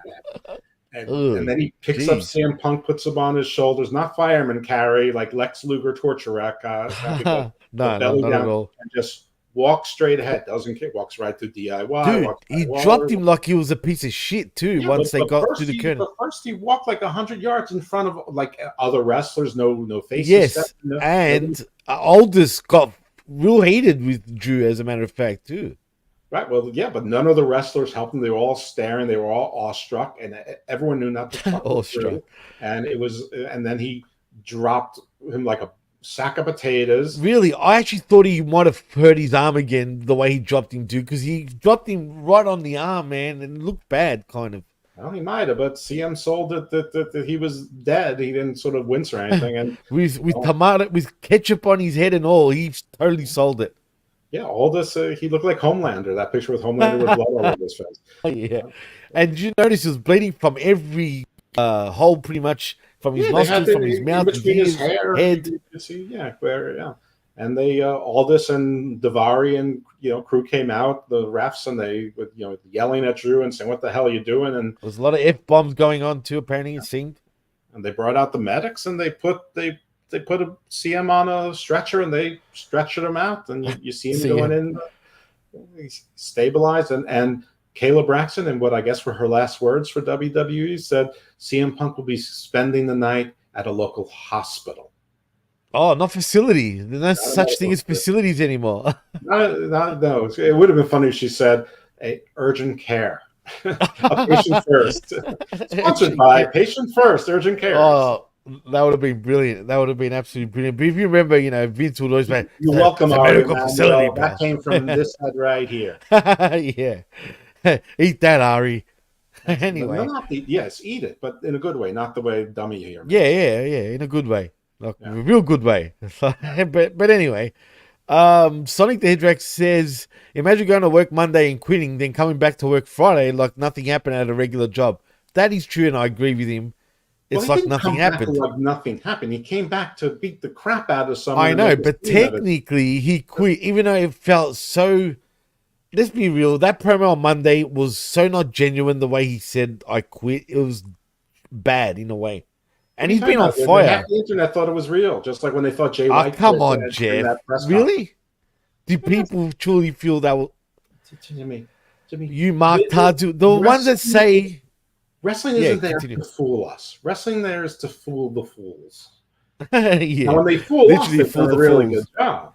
They've done a brilliant job. If they fool us, they've absolutely. But there is a for those Mark Tartu that say that kayfabe is dead. Bullshit. All right, because they still fool you every time.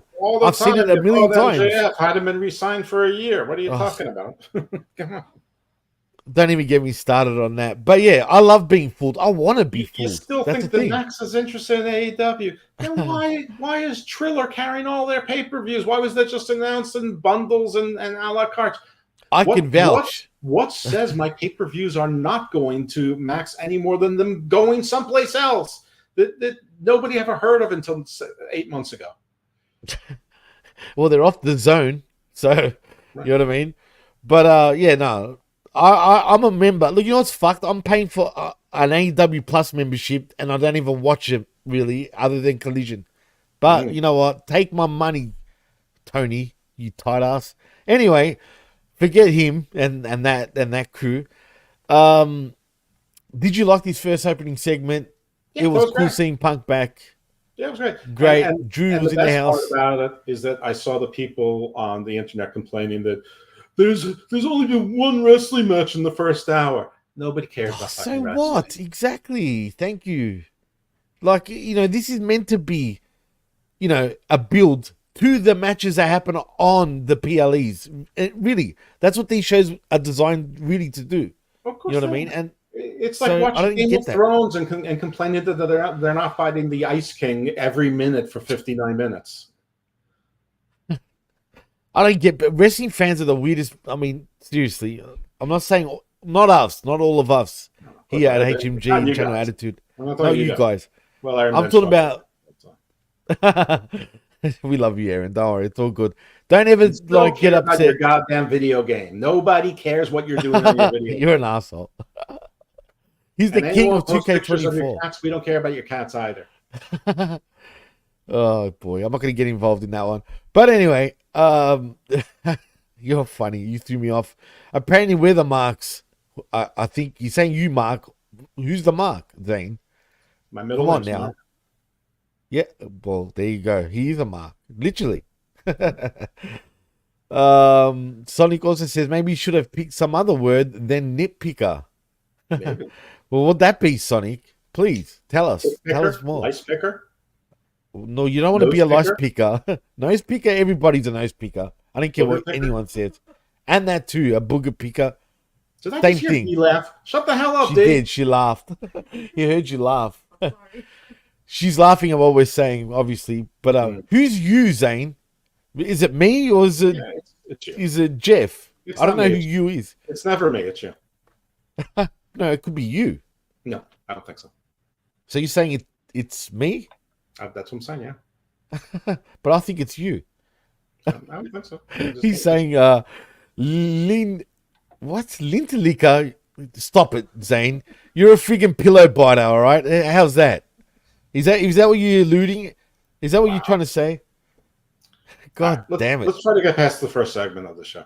Yes, let's. So anyway, Punk gets beat up, gets sent away, not to a medical facility, but to, what did she say? A hospital, right? Legit. You said a hospital? Medical center. What? No, hospital. Yeah, well, there you go. The word was hospital. No more medical facility like that Vince used to have a hissy fit about. Your local medical facility, actually, he used to want you to say. But anyway, that's not the point. So yeah, he gets sent to the hospital. I guess Monday night will be something to look forward to. But as we come back from commercial, though, we see Bianca Belair is getting ready when Jade Cargill rolls up to tell her she's going to work on getting them a rematch for their tag titles. Bianca says she's going to qualify for Money in the Bank and take care of business. Then they'll get their tag titles back as Belair makes her entrance, and that leads us to the first match. We also see Orton, Owens, and Cody, question their decision about leaving them behind, but he insists he has a plan. You know how it is. Cody's always got a plan. Yeah, he's got a plan. Spoiler. And he had no plan whatsoever. He had no plan. He actually didn't, to be fair. That is a spoiler. But anyway, speaking of spoiler, well, not really, but I was pleasantly surprised. Well, as he should. But you know what? Oh, look, I'm going to save it for the main event. But this first match, I was actually pretty happy with the outcome. And I'm talking... I think his plan was he thought that Lexus King, Ethan Page, and Shawn Spears were going to rescue him, but he forgot they were heels. Did you see the NXT? They're doing the Spider-Man. They're pointing at each other. That's kind of funny. That's got to burn Tony, surely. Yeah, but that's the kind of thing where I think that the lion doesn't need to concern itself with the gazelle. Like, why do it? It isn't that funny. Cody's a face. They're heels. Why do that at all? You don't need to. You're playing into WWE. Yeah, it's true. They are. So then we take that's a Triple H thing, you know it, and Shawn Michaels even. I know it smells like both of them completely. Let one side take shots, and the other side doesn't listen. No, they should just ignore them completely. But someone wants to know, and Joban Handel, I've never seen you around, but thank you for joining us. You will not be disappointed. Put it that way. But he wants to know, hi, any comment on OG Bloodline versus New Bloodline and Bloodline versus White Six? I'm assuming he means the White Six. Stay tuned, Joban, because we will get into that towards the end of the show, because obviously that's in the main event. I don't want to get into that right this second because, that's just spoiling the whole show. But stay tuned because we will talk about that. And don't worry, we won't forget. In the months to come. And for your second one, stay tuned in the years to come. So that's as much. Yeah. Well, look, it will happen. It's not going to happen anytime soon. Put it that way. Yeah, I think Bloodline against Bloodline, we don't need to worry about it at the let that shit build. Right. Series. The earliest. Oh no, save it for next year even. Yeah, so I would wait, because imagine the Royal Rumble. Make that the first time everyone interacts like that in a way. In my opinion, I'll do that. Like in terms of fighting, because they will interact. Obviously, I don't know when Roman plans on coming back. Well, going to some, he's coming back pretty soon. But that can really, you're right. Well, that's true. Apparently, Zane says, "I'd never disrespect Dr. Jeff." Told you, would you? Eat a dick, Zane. You're not the master and ruler of the world anymore. All right, Nah, I love Zane. Zane's a cool guy, man. But he's a prick now by me. He's not number one anymore. No more numero uno for you, Zane.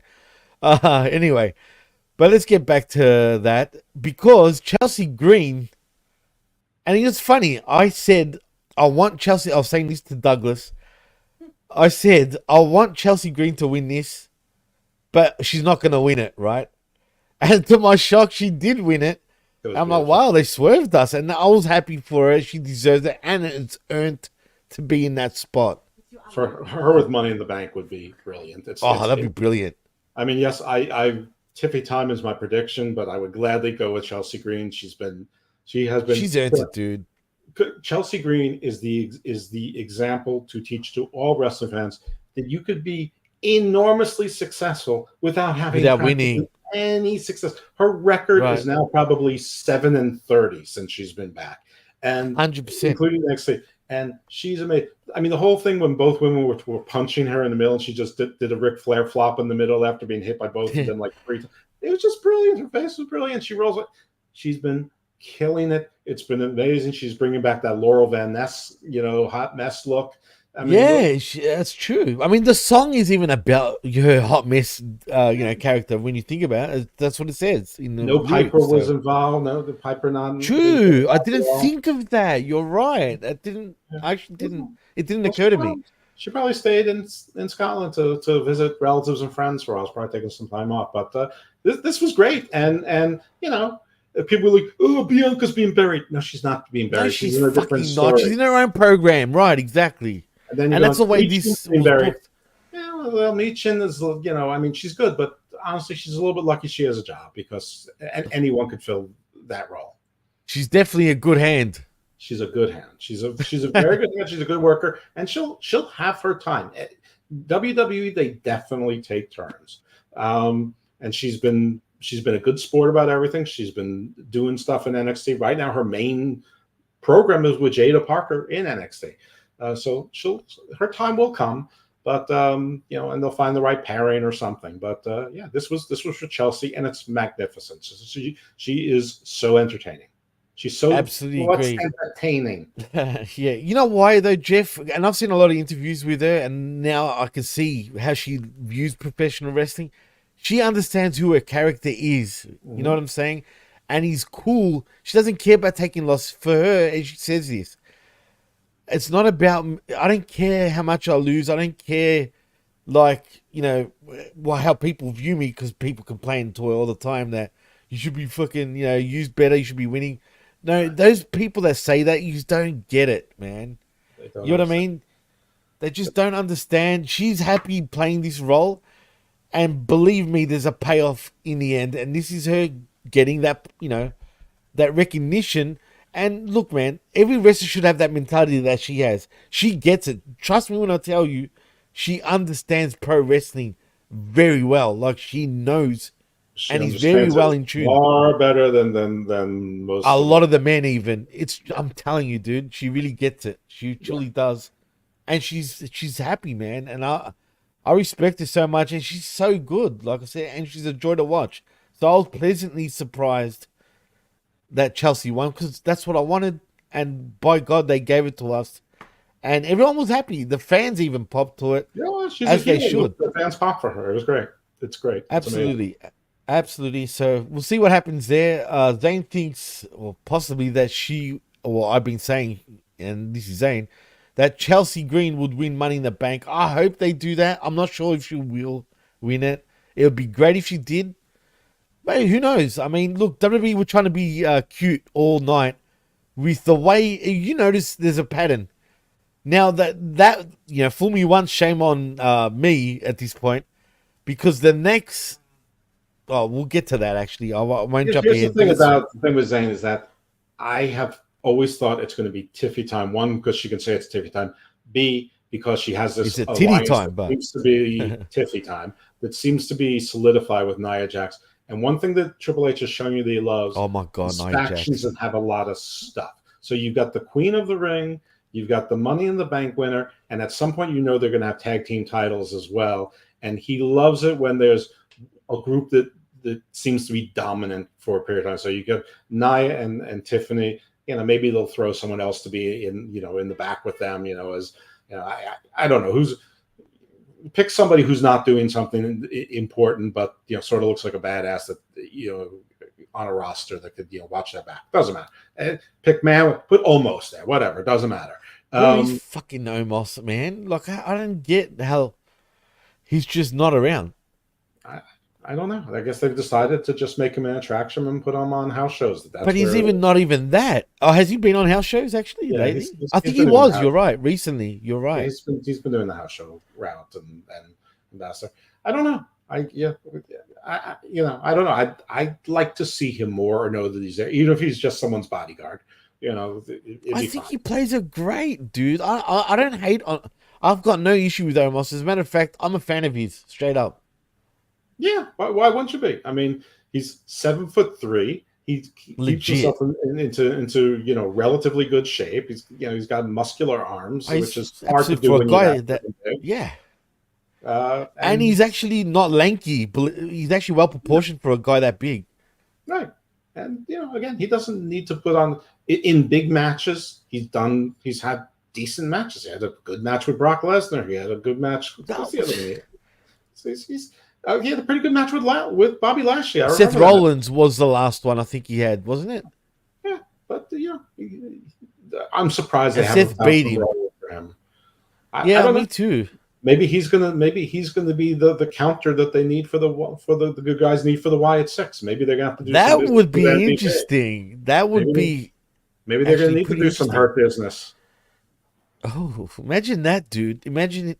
Man, he'll dwarf even, Rowan.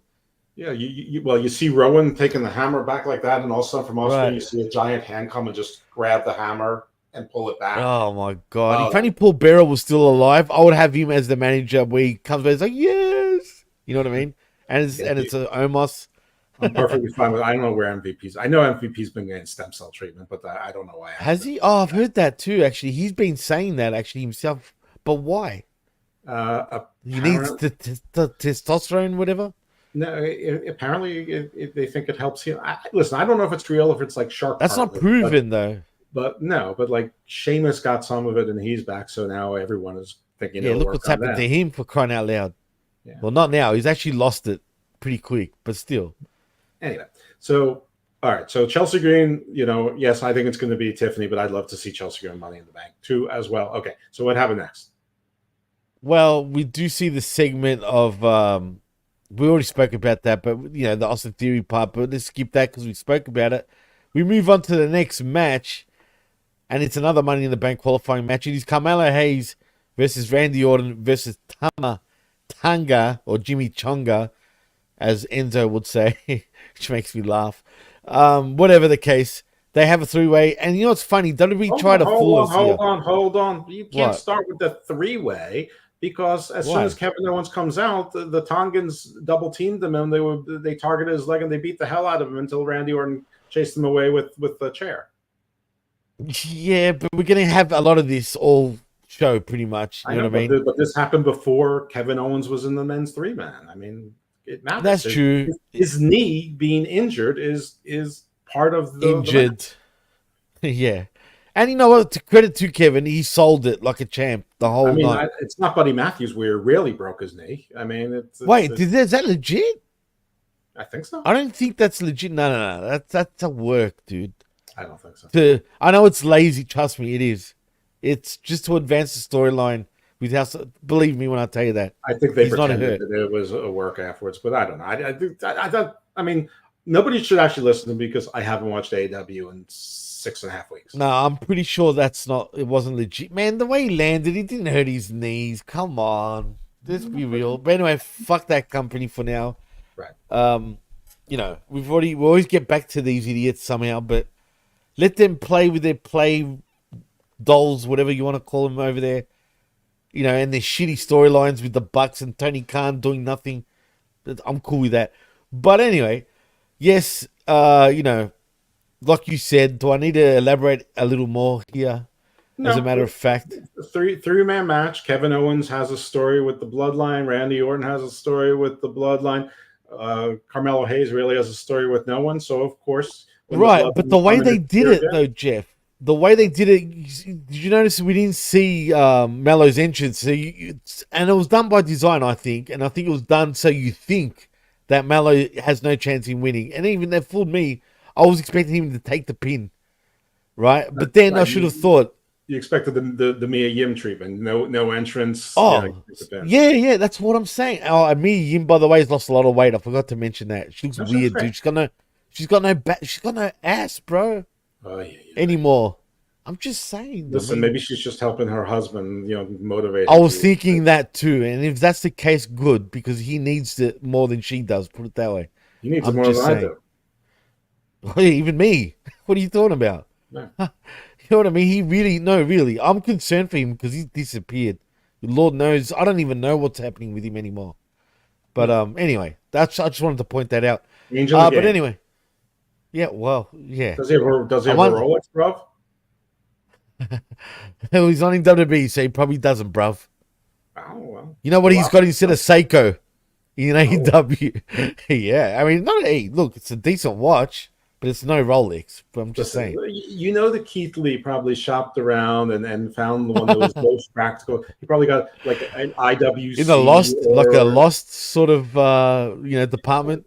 or Citizen, or he got Oh, he, Citizen or he got a Casio, maybe. Piaget because it had the time zones that he wanted. You know that he's not just about brands. He did his research and Oh like shit! yes, I would like the Hublot, indubitably. By the way, I have a Oh my Hublot god! also, and I Hey, they're decent. They're decent. yeah, and mostly because I like saying Hublot. Well, yeah, Hublot. Get it? It's like Hublot. Yeah, there you go. Anyway, but that's funny because I can French picture is it. useful. Yeah, Yeah, so but Carmelo Mello, Hayes takes the win over Randy Orton.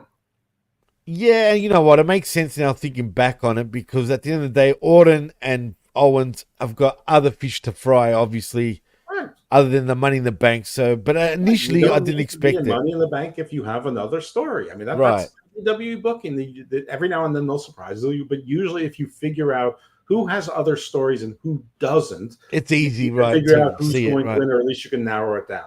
Like when we were doing the Absolutely. women's North American title, that's what I did, and I narrowed it down because I had to be a face. I just got the wrong of two faces. I ended up with Lash Legend instead of Kalani. And And as that's you should, really. yeah. I mean, Lash Legend, it's easy to, to go that route. So, I yeah, just thought it's not your Kalani was a fault. little bit of a rookie, but whatever. It's Yeah. developmental, and sometimes that's what it's about. But it's whatever. But that's how you analyze WWE. And most of the time, you're going to be right Right now, for sure. And I just want to point out that, because wrestling's supposed to make sense. right, and it absolutely did make sense.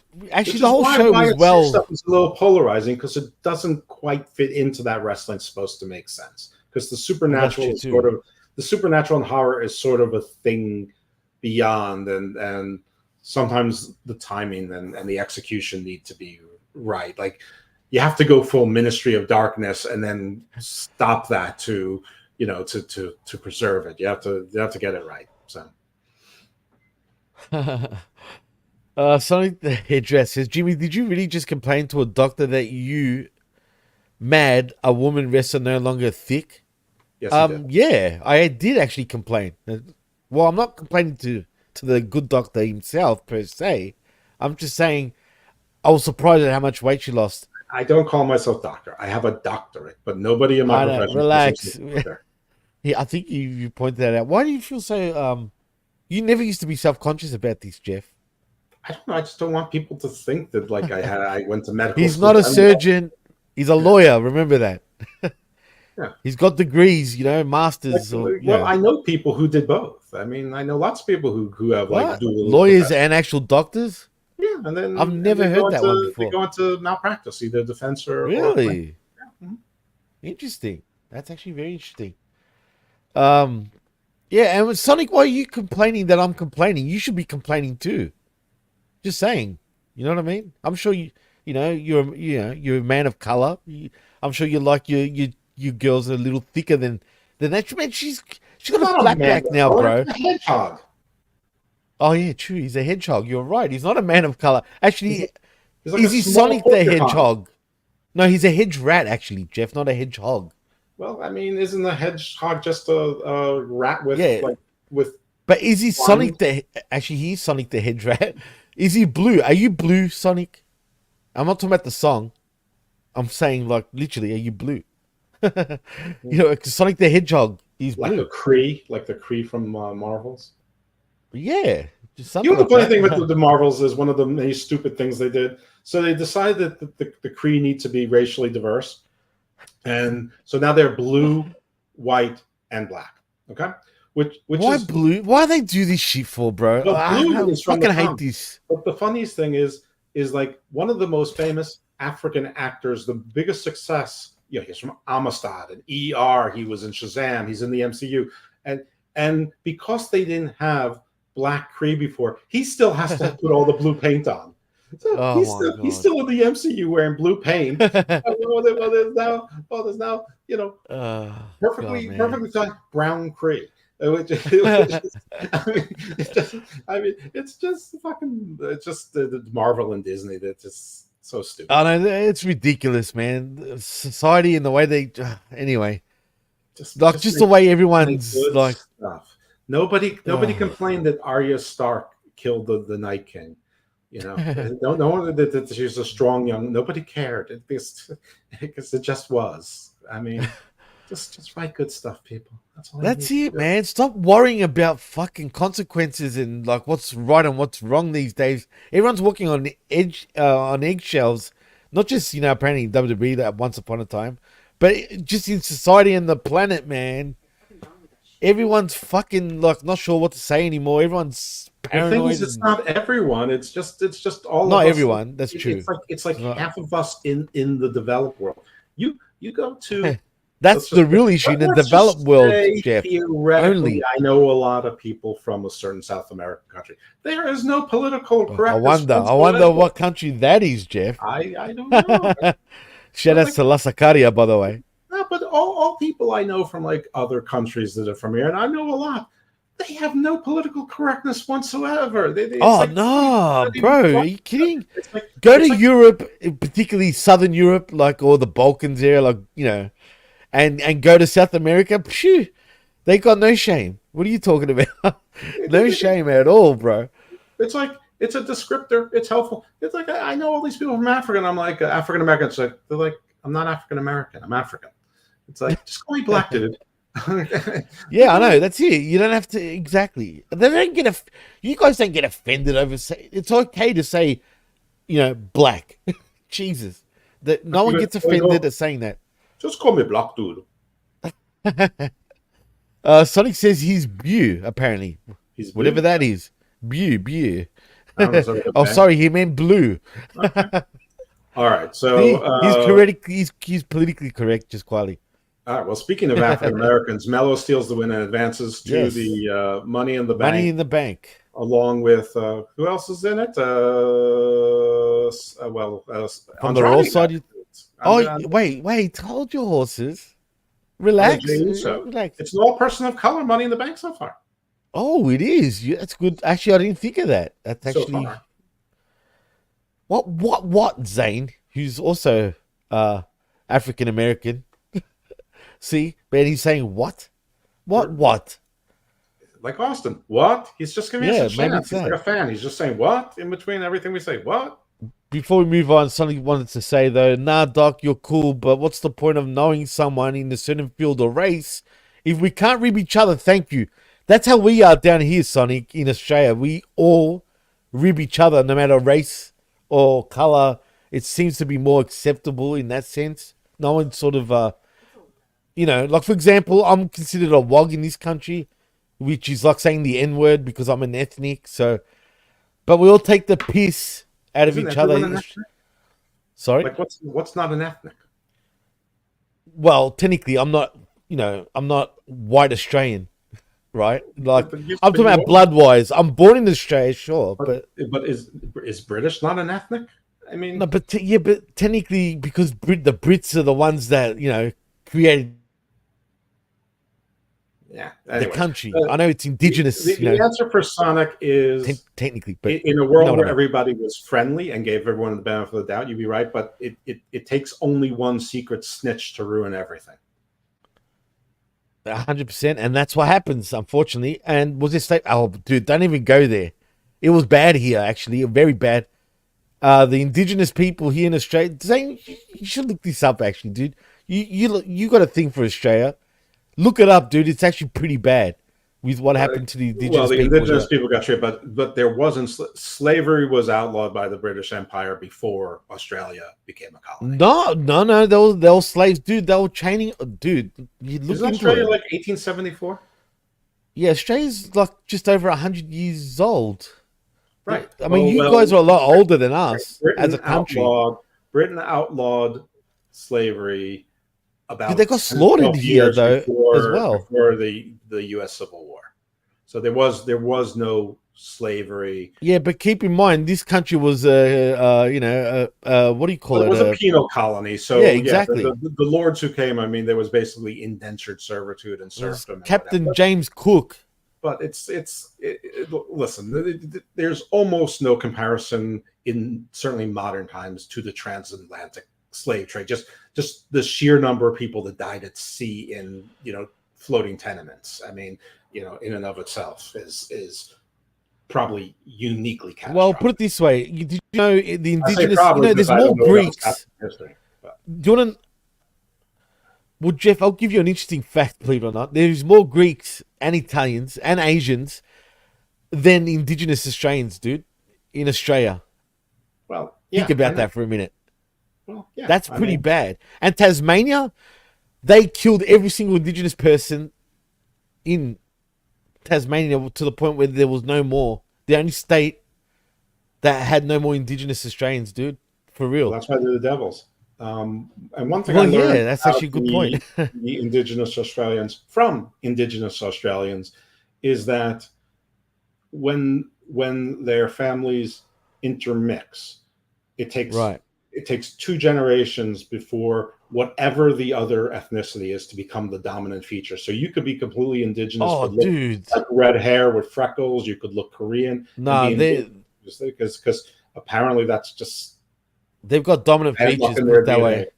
Maybe it's And good luck for in anyone their that doesn't DNA know, for camouflage purposes. I don't know, but no, look, they're black people too. For anyone that doesn't know that, because I'm sure there's people actually that doesn't know that they're black people, but they're well, they're but different to. like dark, like Indian, like South Asian. No, they're darker than they consider themselves black, like Well, I legit know, black. I know. I mean, I know they call in Australia people call themselves black fellas and white fellas. I know. I'm aware. Exactly that. There you go. You just said it. That's exactly how they say it too. In that sense, Bogans are the warlords of Tasmania, Canada, spaceman. You're right. Bogan. My Oh, constitutional look law who it professor. is. Who's reality soap? Oh God, Look up. that's actually Aboriginal Australian. that's D actually. That is Douglas right there. Is it? So, yeah, she wrote that you should look up Aboriginal Australians and eugenics. Okay. Well, we'll definitely. They're do that. darker than Samoans, actually, Sonic. A lot darker than Samoans. Yeah, they're more like South Indians, but then Samoans don't consider themselves black, ironically, whereas Aboriginal Australians consider themselves black. So there you go. Anyway, I'm not going to give a lesson. Just look into it. It's pretty horrific, really. But anyway, back to SmackDown, shall we, Jeff? Anyway, Carmelo Hayes wins, as you said before. It was a surprise, but, you know, it makes sense how and why he won. But as we come back from commercial, though, LA Knight makes his entrance and gets on the mic calling Logan Paul out. He complains about that, that what do you say, liver-tailed goof, turning his request for a title match down point blank, and then about him no-showing Chicago. Next week, though, it's Madison Square Garden, and apparently he can't run again. But eventually we see Santos Escobar. Why can you run it if it's Madison Square Garden? What is it about Madison Square Garden that precludes Logan Paul from not showing up or running? It's a good question. I mean, I'm not sure. Yeah. Yeah, exactly. And yes, Zane, they do just act black. It's true. They actually do. Anyway, so yeah, eventually Escobar comes down and LA complains that he's not Logan Paul. Escobar then tells him to shut up. He doesn't need an invitation to show up and tell the truth. And the truth is, Knight must be delusional. And anyway, eventually Santos attacks, but Knight catches him with the BFT. And then out of nowhere, it's not Randy Orton, it is Logan Paul. And he blindsides Knight and knocks him down with a couple of punches, which are absolutely disgraceful for a guy that used to consider himself a boxer. That punch was disgusting, Jeff. Well, it's not It supposed to looked be a real bad. punch. It's his titanium. Yeah, but come on. The one thing I can't stand, Jeff, is when pro wrestlers can't throw a worked punch, man. If you practice until the point where it looks real. Yeah, but that's like a and you're not really hurting him. Listen, the punch is one thing, but what got me is him wearing a safari suit. I mean, you know, why was he dressed like Steve Irwin? It seemed hot in there. I'm not going to lie. Yeah, crikey. Didn't it seem hot? Everyone was sweating bullets in the Allstate Arena last night, Jeff. Yeah. Do you think it seemed like to me that the air conditioning system wasn't working? It seemed. I don't know. I just think that it got very hot because somebody was turning from human to werewolf form. Was it Drew McIntyre that was doing that? No. It seemed like it. Well, who do you Maybe. think it was? Yeah, maybe there was The multiple. Samoan werewolf. Yeah. Stop it. Now you're giving it away. Yes, I forgot about him. I didn't know you were going to be that dense. That's on me. I should remember. You asshole. That's on Anyway, me. My I'll bad. call myself Mr. Dents from now on. How's that, Jeff? That's perfect. Jeez. Anyway, you're right. I'll give you that. Touche. I'll take that. Anyway, where was I? What was I saying? I see you threw me off as you do at Logan least Paul once. beat up LA Knight. That's Yeah. right. And then the shitty punches. Yeah. And yeah, so I guess we're off to Madison Square Garden with them too. Cool. We'll see what happens there. Anything to say about this segment anyway, Jeff, before we move on? Nah. Yeah. Shut up, Canada Spaceman. God damn you. Anyway. I mean, but isn't this the triple threat next week? It's Logan Paul, LA Knight, and Santos Escobar. Yes, and I assume Escobar is going to win that match. I do too. It'll be weird to have Andrade and Escobar in the same match. Orale, that's what I say. They should do the Spider-Man thing. What? Look, me, Mexican, la raza. Right. Los ingobernables. They replaced me for you, but they brought you back. Yeah, so now I'm replacing you with me. See. Except at least with Santos, yes, he's small, but he can speak great English. Whereas for whatever reason, Andrade doesn't want to learn English. It just doesn't. It doesn't, like, I don't know what it is. Maybe his brain can't compute it. No, what do you think? He secretly can speak English perfectly. He doesn't want to. Oh my God, imagine. He doesn't want to have to talk to his drunk father-in-law. Or he wants to act like, or his wife, and who's the whitest of white women you can get. Like, how does a real Mexican of Mexican, like, who can't speak English for shit, right? Apparently, allegedly, marry, like, one of the whitest of white, sure-looking... is an international language. Mi amor, right? International.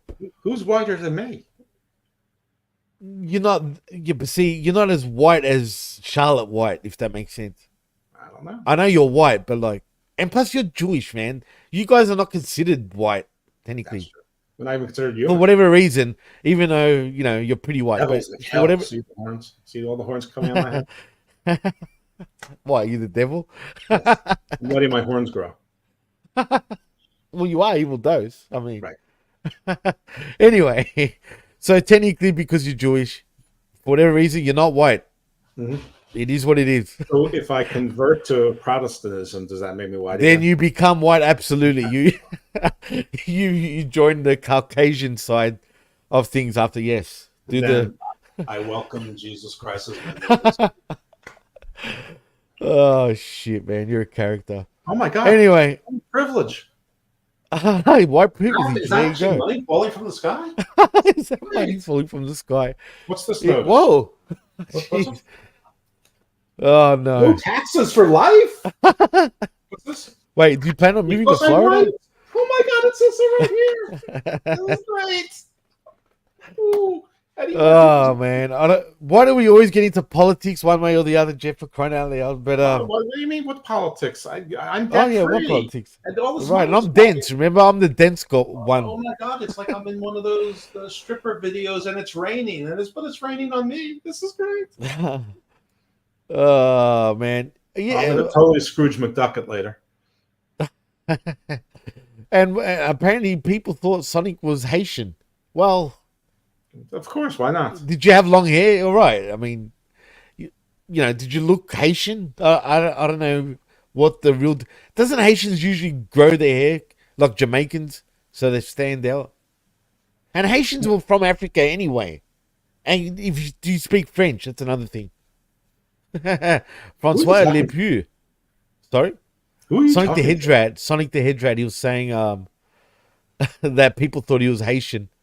They thought he was Haitian, or the Sonic the Hedgehog was Haitian? Or both? Both, yeah. But apparently he's blue, so... well, Hades does have blue. We're back to that. He's Cree, or a Smurf. He's a Smurf. Maybe he's a yes, Haitian. I have dreads. Oh, you do? I can't tell, man. But at least I can see your face, unlike others. You mean Just like saying. so you're like Predator Kree, Ah, that's an interesting question. right? That's So he's actually blue very with interesting. threads. Got it. That's scary. Can't you see the blue? I can see the blue. All right, listen. Stop talking to people in the chat. There's others in the audience. Well, Canada Theoretically, anyway. Spaceman, one more thing. I apparently caused the death of WCW. Absolutely. That is immutable. Indubitable. Oh, God. Well, anyway, let's move on. The chat is distracting at times, obviously. We move on to the next three-way dance, shall we say, for a Money in the Bank slot. And that is Andrade El Idolo, your speed champion. You wouldn't know it because, you know. I knew it. I knew it too, but they don't More tell people you watch this. Speed on Twitter than watch all three of the AEW shows combined. Really? Are you being for real now? Yeah, But like with more 3 million people on watch that Speed shit. than watching AEW also. Yeah, well. Yeah, interesting. I haven't watched Speed yet, have you? Well, no. I'm not one of those 3 million people, but I don't watch AEW either. So I'm not contributing or hurting either. Well, that makes two of us. So, except I have to watch Collision, you know, for that wreckage. But anyway, shame on me. Anyway, so I knew you're not, at this point, I said, WWE, you're not fooling me anymore. I said, Andrade is going to win this match. And what do you know? Andrade El Idolo does win. The match. I did. I said Grayson Waller. Oh, no, I didn't. You're right. Yeah, Grayson Waller, you know, my guy, apparently. Your Aussie icon. Right. He's such a douchebag. And, you know, Kevin Owens. Clearly, Waller was never going to win. He's tag team champion. He's got a thing with Theory, obviously, and DIY. And Owens is busy with the bloodline. That's why El Idolo does end up winning. And he's your idol in Money in the Bank. And is there a chance? Could we possibly? I got a feeling that, you know, Andrade could and possibly become your Money in the Bank. I know it's a long shot, but it's a maybe. Well, do you think there's a chance? Right now, it's 1-3. Soon it's going to be 1-6. But more than likely, I'll say it now before everyone's in there. It's going to be Jey Uso that wins it. Let's be real. Oh God, I'm like, who? I hope not. Why? No yeet. No yeet. I find him and Jey Uso is in another story. I mean, whether he likes it or not, he's in the Bloodline story. He doesn't even need to be near it, and he's in the Bloodline story. So, of all the people who don't need it to be in a main event story that can last another 2 years, it's Jey Uso. So I would put him as the one least likely to win it. I think there's going to be 3 different factions of the Bloodline in the end. Exactly. And none of them need Money in the Bank or a King of the Ring or a Royal Rumble win or anything. No, the none only of one that. who might be the Royal Rumble win is Roman. Which would make sense for that to happen. I think he's going to come back really pissed off and be like, what the fuck is going on around here without me? You know what I mean? Exactly. Basically. That's right. But we'll see. You know, it was getting stale. I know who the real tribal chief is, Haku. But you know, look, let's just get this match out of the way and we'll talk about the main event next. Because so far in the Money in the Bank, we have Andrade, Jey Uso, and Carmelo Hayes. So we also know that it's either going to be Escobar, Logan Paul, or LA Knight, but Logan Paul and LA Knight are in for. They're going to have a US title match. Right. They're cruising for each other. So it's going to be Escobar. Do we know who the other contenders are? Do we?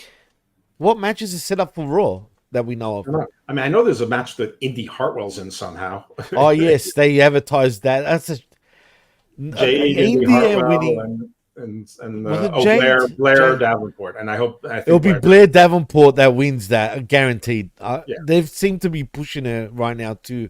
Well, also, she's the odd one out. I mean, Indy's in the "Am I bad? Am I good?" Whatever. Nobody cares. She's there to take pins, and Jade is in the "I love Bianca, but one day we're going to hate each other."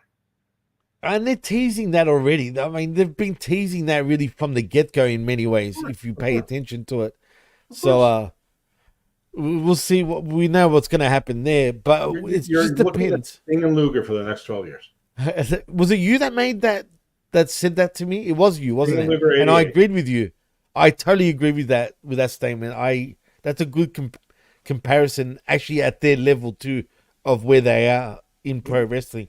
But anyway, so the main event is Solo Sikoa with the Tongans. Well, technically came out on his own first. He was with Heyman, as a matter of fact, who was sweating bullets, dude. But did you notice how when Heyman and Solo were interacting right before he walked out to the ring, it almost felt like he gave him the kiss of death. You know what I'm saying? You expecting something bad to happen to Heyman just by, he told him he loved him, which is odd. And don't worry, everything will be okay.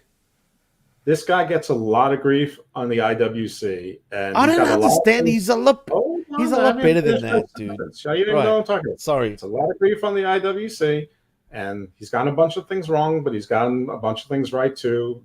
His record is better than, say, Meltzer, for instance. And Zero News said Jacob Fatu is debuting tonight. I didn't look at the dirt sheets. Like I said, I was sleeping after SmackDown. After I watched SmackDown, I knew he was going to. We all knew he was going to debut. I just didn't expect. But everyone thought he was going to come on the good guy side. Jacob Fatu isn't a good guy. No, he's a mean man. We're going to have Solo Sikoa is going to be Caesar Sikoa, and he's going to have an army. He's going to have an army, and yes, at some point we'll be there. The Tongans, though, are already teasing. Like, you could tell they were going to turn on the Samoans. It's going to happen. You can tell that they're not traditionally. Especially by the end of this match, the way they looked at each other. Did you notice that? Tamatonga, yes, of course I did. Then they're going to get their brother back, and then they're going to feel comfortable again. Don't worry. Yeah, it's going to be like the good old days of war between Tonga and Samoa. And we're going to get that. And they could probably get Jimmy saying, "I'm sorry, I'm sorry." Oh, and he's the old dog yeller, like the one that gets sort of get kicked at the back of the shed and shot, if you know what I mean. Maybe not. Maybe he'll probably just go to Raw. No, I can see that. And he played that role perfectly in a way, I think. And you'll feel sorry for him too in some ways. I can see that. It makes sense because Jimmy is kind of fake compared to the others. Just skip to the end here. This was not really a match between... Nah, it wasn't a match. One match. It wasn't even a match. Yeah, they had a match for about 3 minutes. The Tongans I was pissed the way... Right. But when that happened, I was like, what the hell's this shit? But Jacob saved it, obviously. Yeah, well, Orton and Kevin Owens run in. Kevin Owens limps in. They beat up all the Tongans, and Solo Sikoa gets up, realizes he's alone against 3 people. He begs off in the corner. And then he starts laughing. I'm like, what the hell? He looks up and he starts smiling. He's like, what's going on in Solo's mind? I'm like, look at this guy. He's fucking, how cocky can you be? I'm like, why is he laughing? Yeah. And then Jacob Fatu comes in. They're like, oh my God, that's Jacob Fatu, the family member who's so dangerous that the family doesn't want to associate with him. And Jacob Fatu, he's been in jail. That's why. But yeah. He's beating the crap out of everyone. He puts Cody through. He looked great, dude. I really thought that was a great debut. Except I think he hurt Orton a little bit. Did you see the spot where he, through the barricade? And I was like, I cringed about his back, dude. That didn't look good. Nah, he's fine. And he did a splash on Cody from the. That was a great splash. Turnbuckle onto the table, and then the Samoa, the bloodline, they all got together. Samoa. Yeah, that's right. They may not. That's what they say. Yeah, I guess they're going to just be the Polynesian. No, look, this is obvious. We're going to have the Fatu faction, the Anawahi faction, and the Tongan faction. Yeah, how many people do you think are going to be in this thing? You think they're going to get? You think there's going to be another 6 or so? Possibly. I mean, it looks like they're going that route. I mean, they're teasing. Zero Fatu's coming. Hikuleo's coming. That's what I'm saying. They're teasing. They're teasing, and it's all blood. Like, think about it, right? I know the Tongans technically are not blood to the Samoans, but if they bring their, Hikuleo in, that's their own bloodline right there in the Tongans, right? So you're gonna have all these it's family feud, Jeff. In professional wrestling, you're gonna have Rikishi and Haku as wise men. Oh no! If they would, do you think they'll go that far though?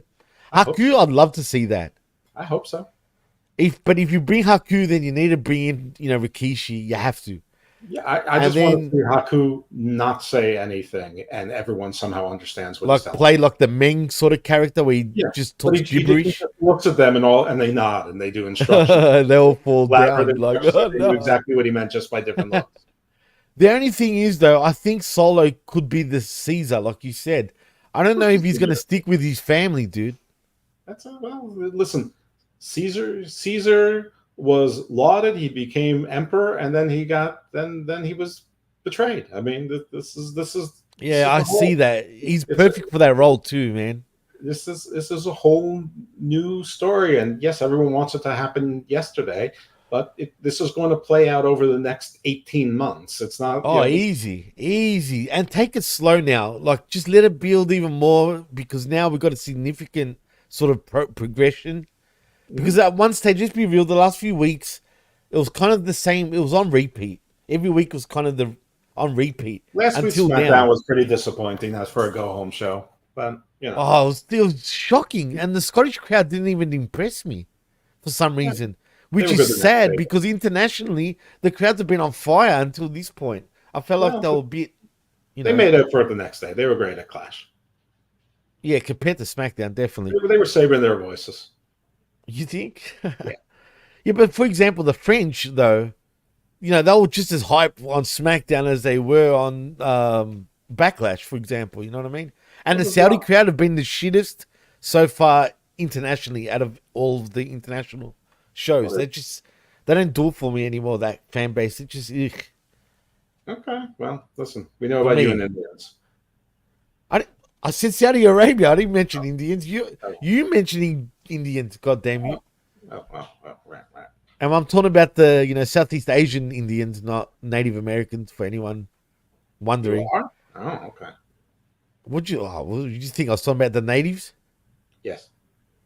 Don't get me any more heat, please. I don't need more heat, Jeff. I don't need the Native Americans against me too, Jeff. But let's be real. If you got beat up by a little Indian guy from India, would you show your face ever again? And he's like, "Fuck you, Jeff. You kick my dog, I bash you." I don't know. I just saw the movie Monkey Man, so maybe if I got beat up by that guy, he's a pretty good fighter. How about the Nash? The action star from Bollywood? Sure. The Nash. What? Listen. First of all, I'm almost 56. At this point, I'm going to get beat up by anybody. Well. I'm halfway beat up as it is. I got my back hurts. Well, for anyone that doesn't know, would you believe this guy used to be an actual tank? Both my toes have blood blisters in them. I mean, come on. What, you got blisters on your toes? I'm already halfway. But I hate how you talk like that. From the day I met you, you've said this pretty much. I'm not going to be around for too much long. I'm going to die, basically. I'm like, Jeff, shut up. But unfortunately, once you hit your 40s, even I start thinking like, I don't want to think that way. Let's not get negative now. Let's not even go there. But to me, you look very much pretty healthy, actually, Jeff. So I don't see you like just fading out, fading to black just yet. I think you'll live a lot longer than you think. Okay. Well, we'll see. We'll see.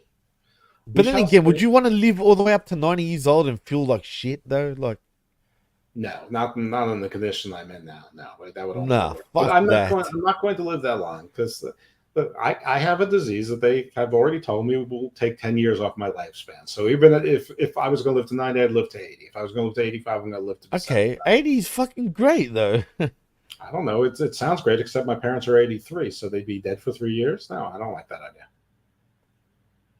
Don't say that. They're not. Exactly. They're still kicking. Anyway, they're 83, so 80 is not so great. 80 doesn't feel that old now. Yeah, I know. Weird that when you think about it, but I think that's just all of us being in denial. Yeah, in that sense, Sure. if you get what I mean. But anyway, let's not go there. I don't want to. I held the door open for an older guy, and he said, "Thank you, young man." And I'm like, "Young man." It's like, well, technically, I mean, how old was he though? In your eyes, you think? He probably was 80, but still. Well, I mean, you are a young man. I'm younger than him, but I'm not a young man. I mean, 50s. Look, I They don't know if have it's the norm. communities that are 55 and older.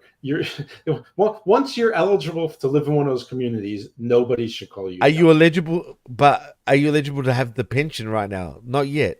No. You have to be 60 to get the pension, don't you? Well, I think 62 is the youngest you can get, but I think to fully. Oh, I think 65 is the real number, though, possibly. So no, until you get to that point, levels. Like you can do it young, but I mean, no, I'll wait. You're still a young man, then, Jeff. I'll wait till the longest possible that I can. Yeah, look, man, don't think about it too much. You always think about it, and it makes me think about it, and I don't want to think about it. God damn. All right, why don't you think about where people can find and follow you? No, that's for you to do first, as a matter of fact. So before we do that, though, Jeff, we haven't graded it. So if you had to grade the show, A plus. What would it be? The show was spectacular. Yeah, I agree. I actually agree with you. I thought the show was a ton of fun from beginning to start to finish, man. No shit, it really was, man. And I'm not just saying that; it truly was. I enjoyed the show from the start to finish. Put it this way, I was trying to walk away, right, out of the room and whatnot, and I couldn't because I was enjoying the show that much. So, yeah, in saying that, A+ from Jeff, A+ from me. Surprisingly, it was the pacing of the show was great from top to bottom. Everything was moving quickly. You know what I mean? Nothing was like too long or too short, except for the main event, I guess. But they made up for it with Jacob Fatu joining the Bloodline. And it was a great debut, mind you. It actually came across a lot better than I expected for him to debut. And the good thing is, because it was in Chicago, it seemed like people legitimately knew who he was, which was the perfect city for him to debut in. You could have saved it for Madison Square Garden, even. Might have been the bigger deal if it was there. But I don't care. It's cool that he's there. It'll make things interesting next week. And I look forward to it, actually, Jeff. I can't do better than A+. I just thought the show was great. Yeah. This has actually been a really good WWE. I thought Clash of the Castle was good. I didn't think it was great, but it was good. Raw it wasn't great. Good. You're right. NXT was a lot of fun. And SmackDown was just a ton of fun. I mean, it was great. So, wrestling was good this week. Not watching AEW makes my life a lot better. And there you go. Well, Cold Blooded, before we go, he says, I wonder if people were pissed that there wasn't any Wyatt follow-up. There could have been off the air, for all we know. Yeah, maybe. I don't know, though. How could they be pissed? Because you got a near-perfect wrestling show, and Wyatt 6 are staying on Raw where they should be. Right, no, for sure. I'm just worried. Our Predator, Kree, Haitian, Sonic. Sonic the Hedgehog? I mean, Hedgehog? Hedge Rat, sorry. Interstellar Soldier of Fortune. Oh, man, yeah. I am relaxing and I am vaping. I'm cool, don't worry. Voodoo Papa Man. Yeah, he's Haitian, too. No, you got to speak French, Jeff. He's not Jamaican. God damn it. They don't talk like this, man. It's all in they say, yo play putin yam. It's French for yam. Sorry? I understand. Jamaican is more English, Haitian is more French, but it's all in the same Creole. It's all in the same Creole languages. That's true. Including, look, like the West Indies, all right? How's that? Pasqua. Pasqua. I don't even know how to talk Creole, but I know it's a hodgepodge of shit. And it's just all sorts of shit. Like, you know what I mean? I wouldn't even bother trying to learn it. He goes, I'm American. Wow. Yeah, well, you are. It's got to be tough being a Kree interstellar soldier of fortune in America. Well, yeah, it's true. I mean, it's a jungle out there, Jeff. Come on. But in saying that, yeah. In saying that, though, Jeff, tell them where they can find you and what's happening this week in the world of Dr. Jeff Lippman. Well, I think we talked about plenty earlier, but that's if true. you want to follow me on the X, I have 2 accounts: Evil Dose at and at Icarus Fell MD. So you can follow me at both if you like. And I already told you about the podcast I'm on, and the only other place I guess you can find me other than here is occasionally on Unpopular Review, where we do the Raw review show, which I think mercifully we're moving to Tuesday nights at 7, as opposed to either doing a Raw watch along show or a review show after Raw, which is killer. So I think Tuesday nights at 6:30 or 7, we're gonna do it so that we can, not compete with NXT, which I think is good. So, so if you want more of me on Popular Review Wrestling, you can find that on YouTube, Twitch, Twitter, Facebook, anywhere. Anywhere. But like I said, the only thing I really care about is Garden of the Doom, and you get Garden views with it. So there you go. But you don't say that, Jeff. Whatever, that's on you. I'm always honest with the people. I might be wrong, but I'm honest. Actually, you're right quite a bit when it comes to wrestling too, so I'll give you that. But just the fact that you're sort of like, fuck the Hammerlock Hangover is like kind of funny to me. But it's on you. That's up to you, bro. Yeah. I mean, but you still do it. It's still there, and you can check it out on anywhere where you guys, download your podcasts. It's not on YouTube, right? We're going to record it this weekend. We're a couple days late, but we'll get around to it. And it's usually a mixture. If it's not you and Steve, it's you and Ron. Ron, that's it. He also loves Sonic the Hedgehog. Actually, they can be friends. Wait, do they know each other? I don't know, but they should. He's at Grand Poobah on Twitter, or Bad Guy Jack on Popular Review. I don't think they know each other, but well, they should be. Ron is fantastic, and he loves Sonic the Hedgehog. Well, actually, I think I knew that too. Yeah, actually, Sonic, are you a Sonic fan? Is that why you call yourself the Hedge Rat? Why not the Hedge Bat or something? I don't know, but maybe there's a family of hedges, not hedge funds. But maybe he's Sonic the Hedge Fund. That's what I was saying, the hedge fund. Sonic the Hedge Fund. We'll call you that because you're Money, not Sasha Monet. But what should I blame Batman for today? For hedge rats and hedge funds. Why not that? Actually, no. I'll go one better. Blame Batman for having Danny Garcia every week on AEW television. How's that? No, that's too internal. I'm going to blame Batman for seasonal allergies. Actually, and bat flus. He brings a lot of disease. Every day on the Icarus Fell account, I blame Batman for something. Why? What's going on here? Why Batman? What did he do to you? I actually believe that our society went to hell when people started preferring Batman over Superman. That's true. I'm working on a doctorate in that theory as well. Oh, interesting. Very interesting. Very nice. Well, in saying that, if you want to follow me, you can on the X right there at DJ MassFX and also at the PWC network.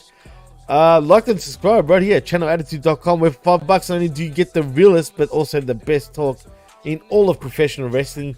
I mean, like this show tonight at Smack Attack, which I'm sure next week the real host of this show, and it's his show, John Enright, I'm sure will be back, but I'm sure he'll be not back the week after. So I'm going to tell you from now. There you go. Nice. And Bobby Fatu. He's Bobby Fatu and I'm Jimmy Fatu. Actually, no, that doesn't make sense because that means I'm Jimmy Uso, whatever. Anyway, just call me Jimmy. It's good pull with the Naomi thing. Yeah, that's true. That works for me. Only for Naomi. Did you say see? Sound like you said see to me. Well, I say we and you say see. Just, But anyway, but Jimmy, I'd rather be eating than no eating, if you know what I mean. Or eating. There you go. Also, like and subscribe right here at haminmediagroup.podbean.com, where you can find our affiliate shows and also the PW. This is the kind of crap music my stepson's always listening to. I hate this kind of music. Get with it, old man. Oh, these today's fucking shit. Shut up, these whiny bitches.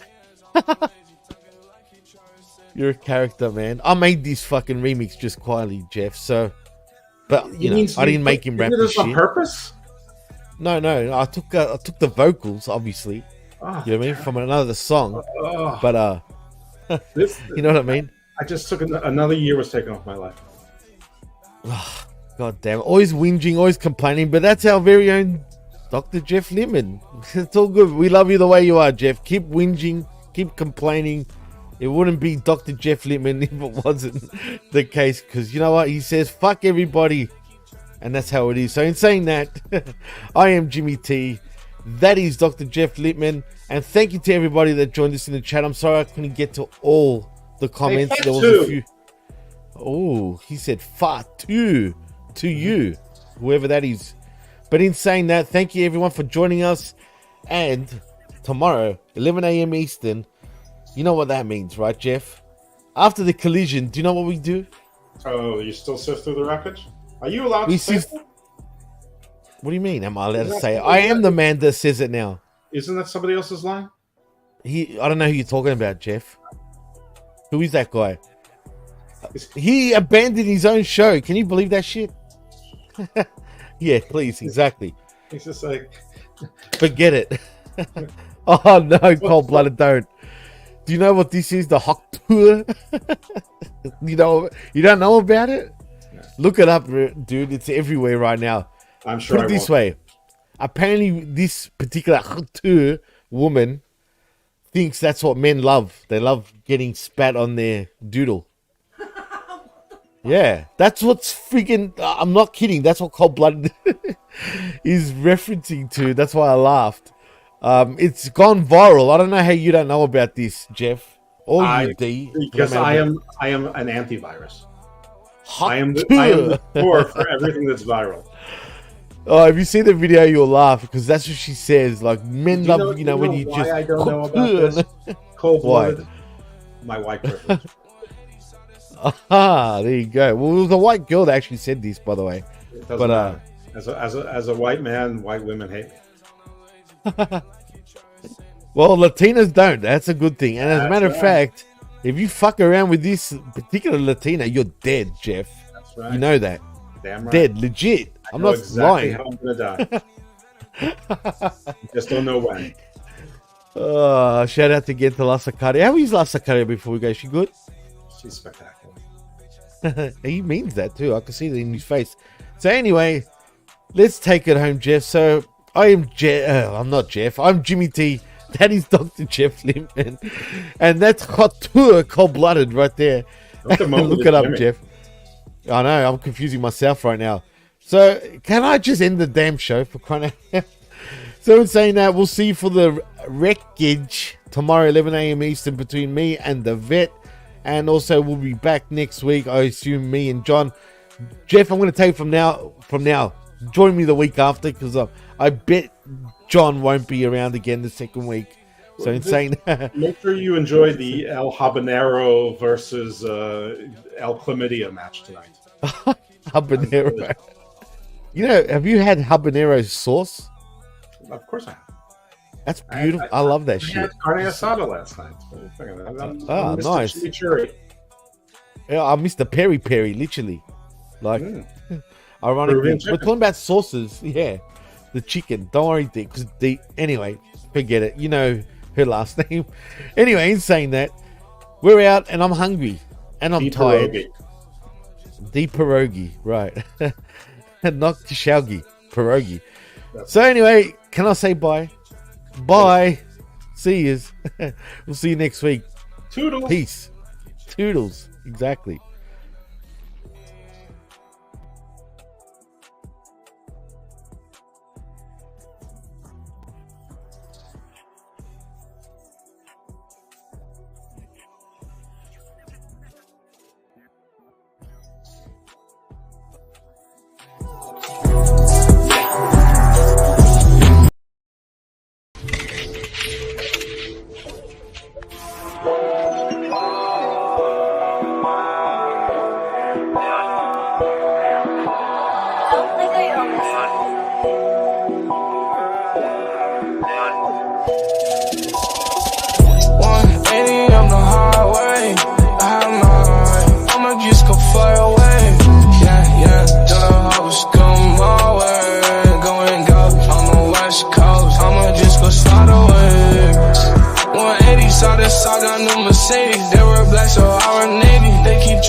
try to send me. I'm the only one that made me.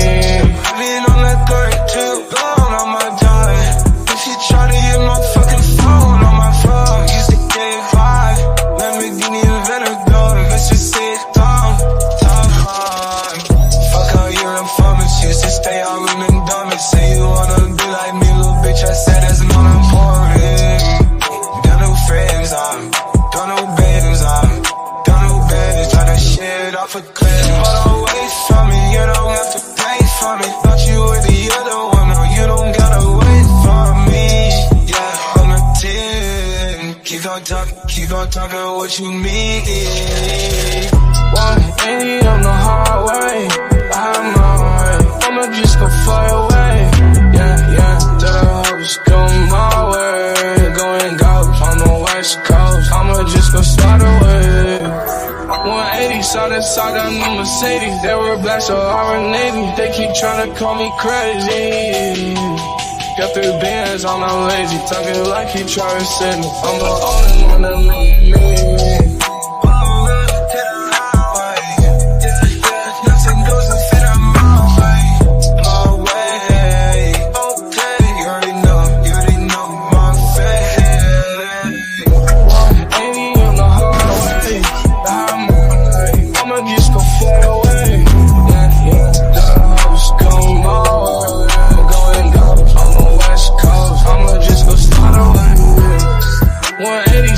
I got new Mercedes, they were black, so I were Navy. They keep trying to call me crazy. Got 3 bands, I'm not lazy. Talking like you try to see me. I'm the only one that made me.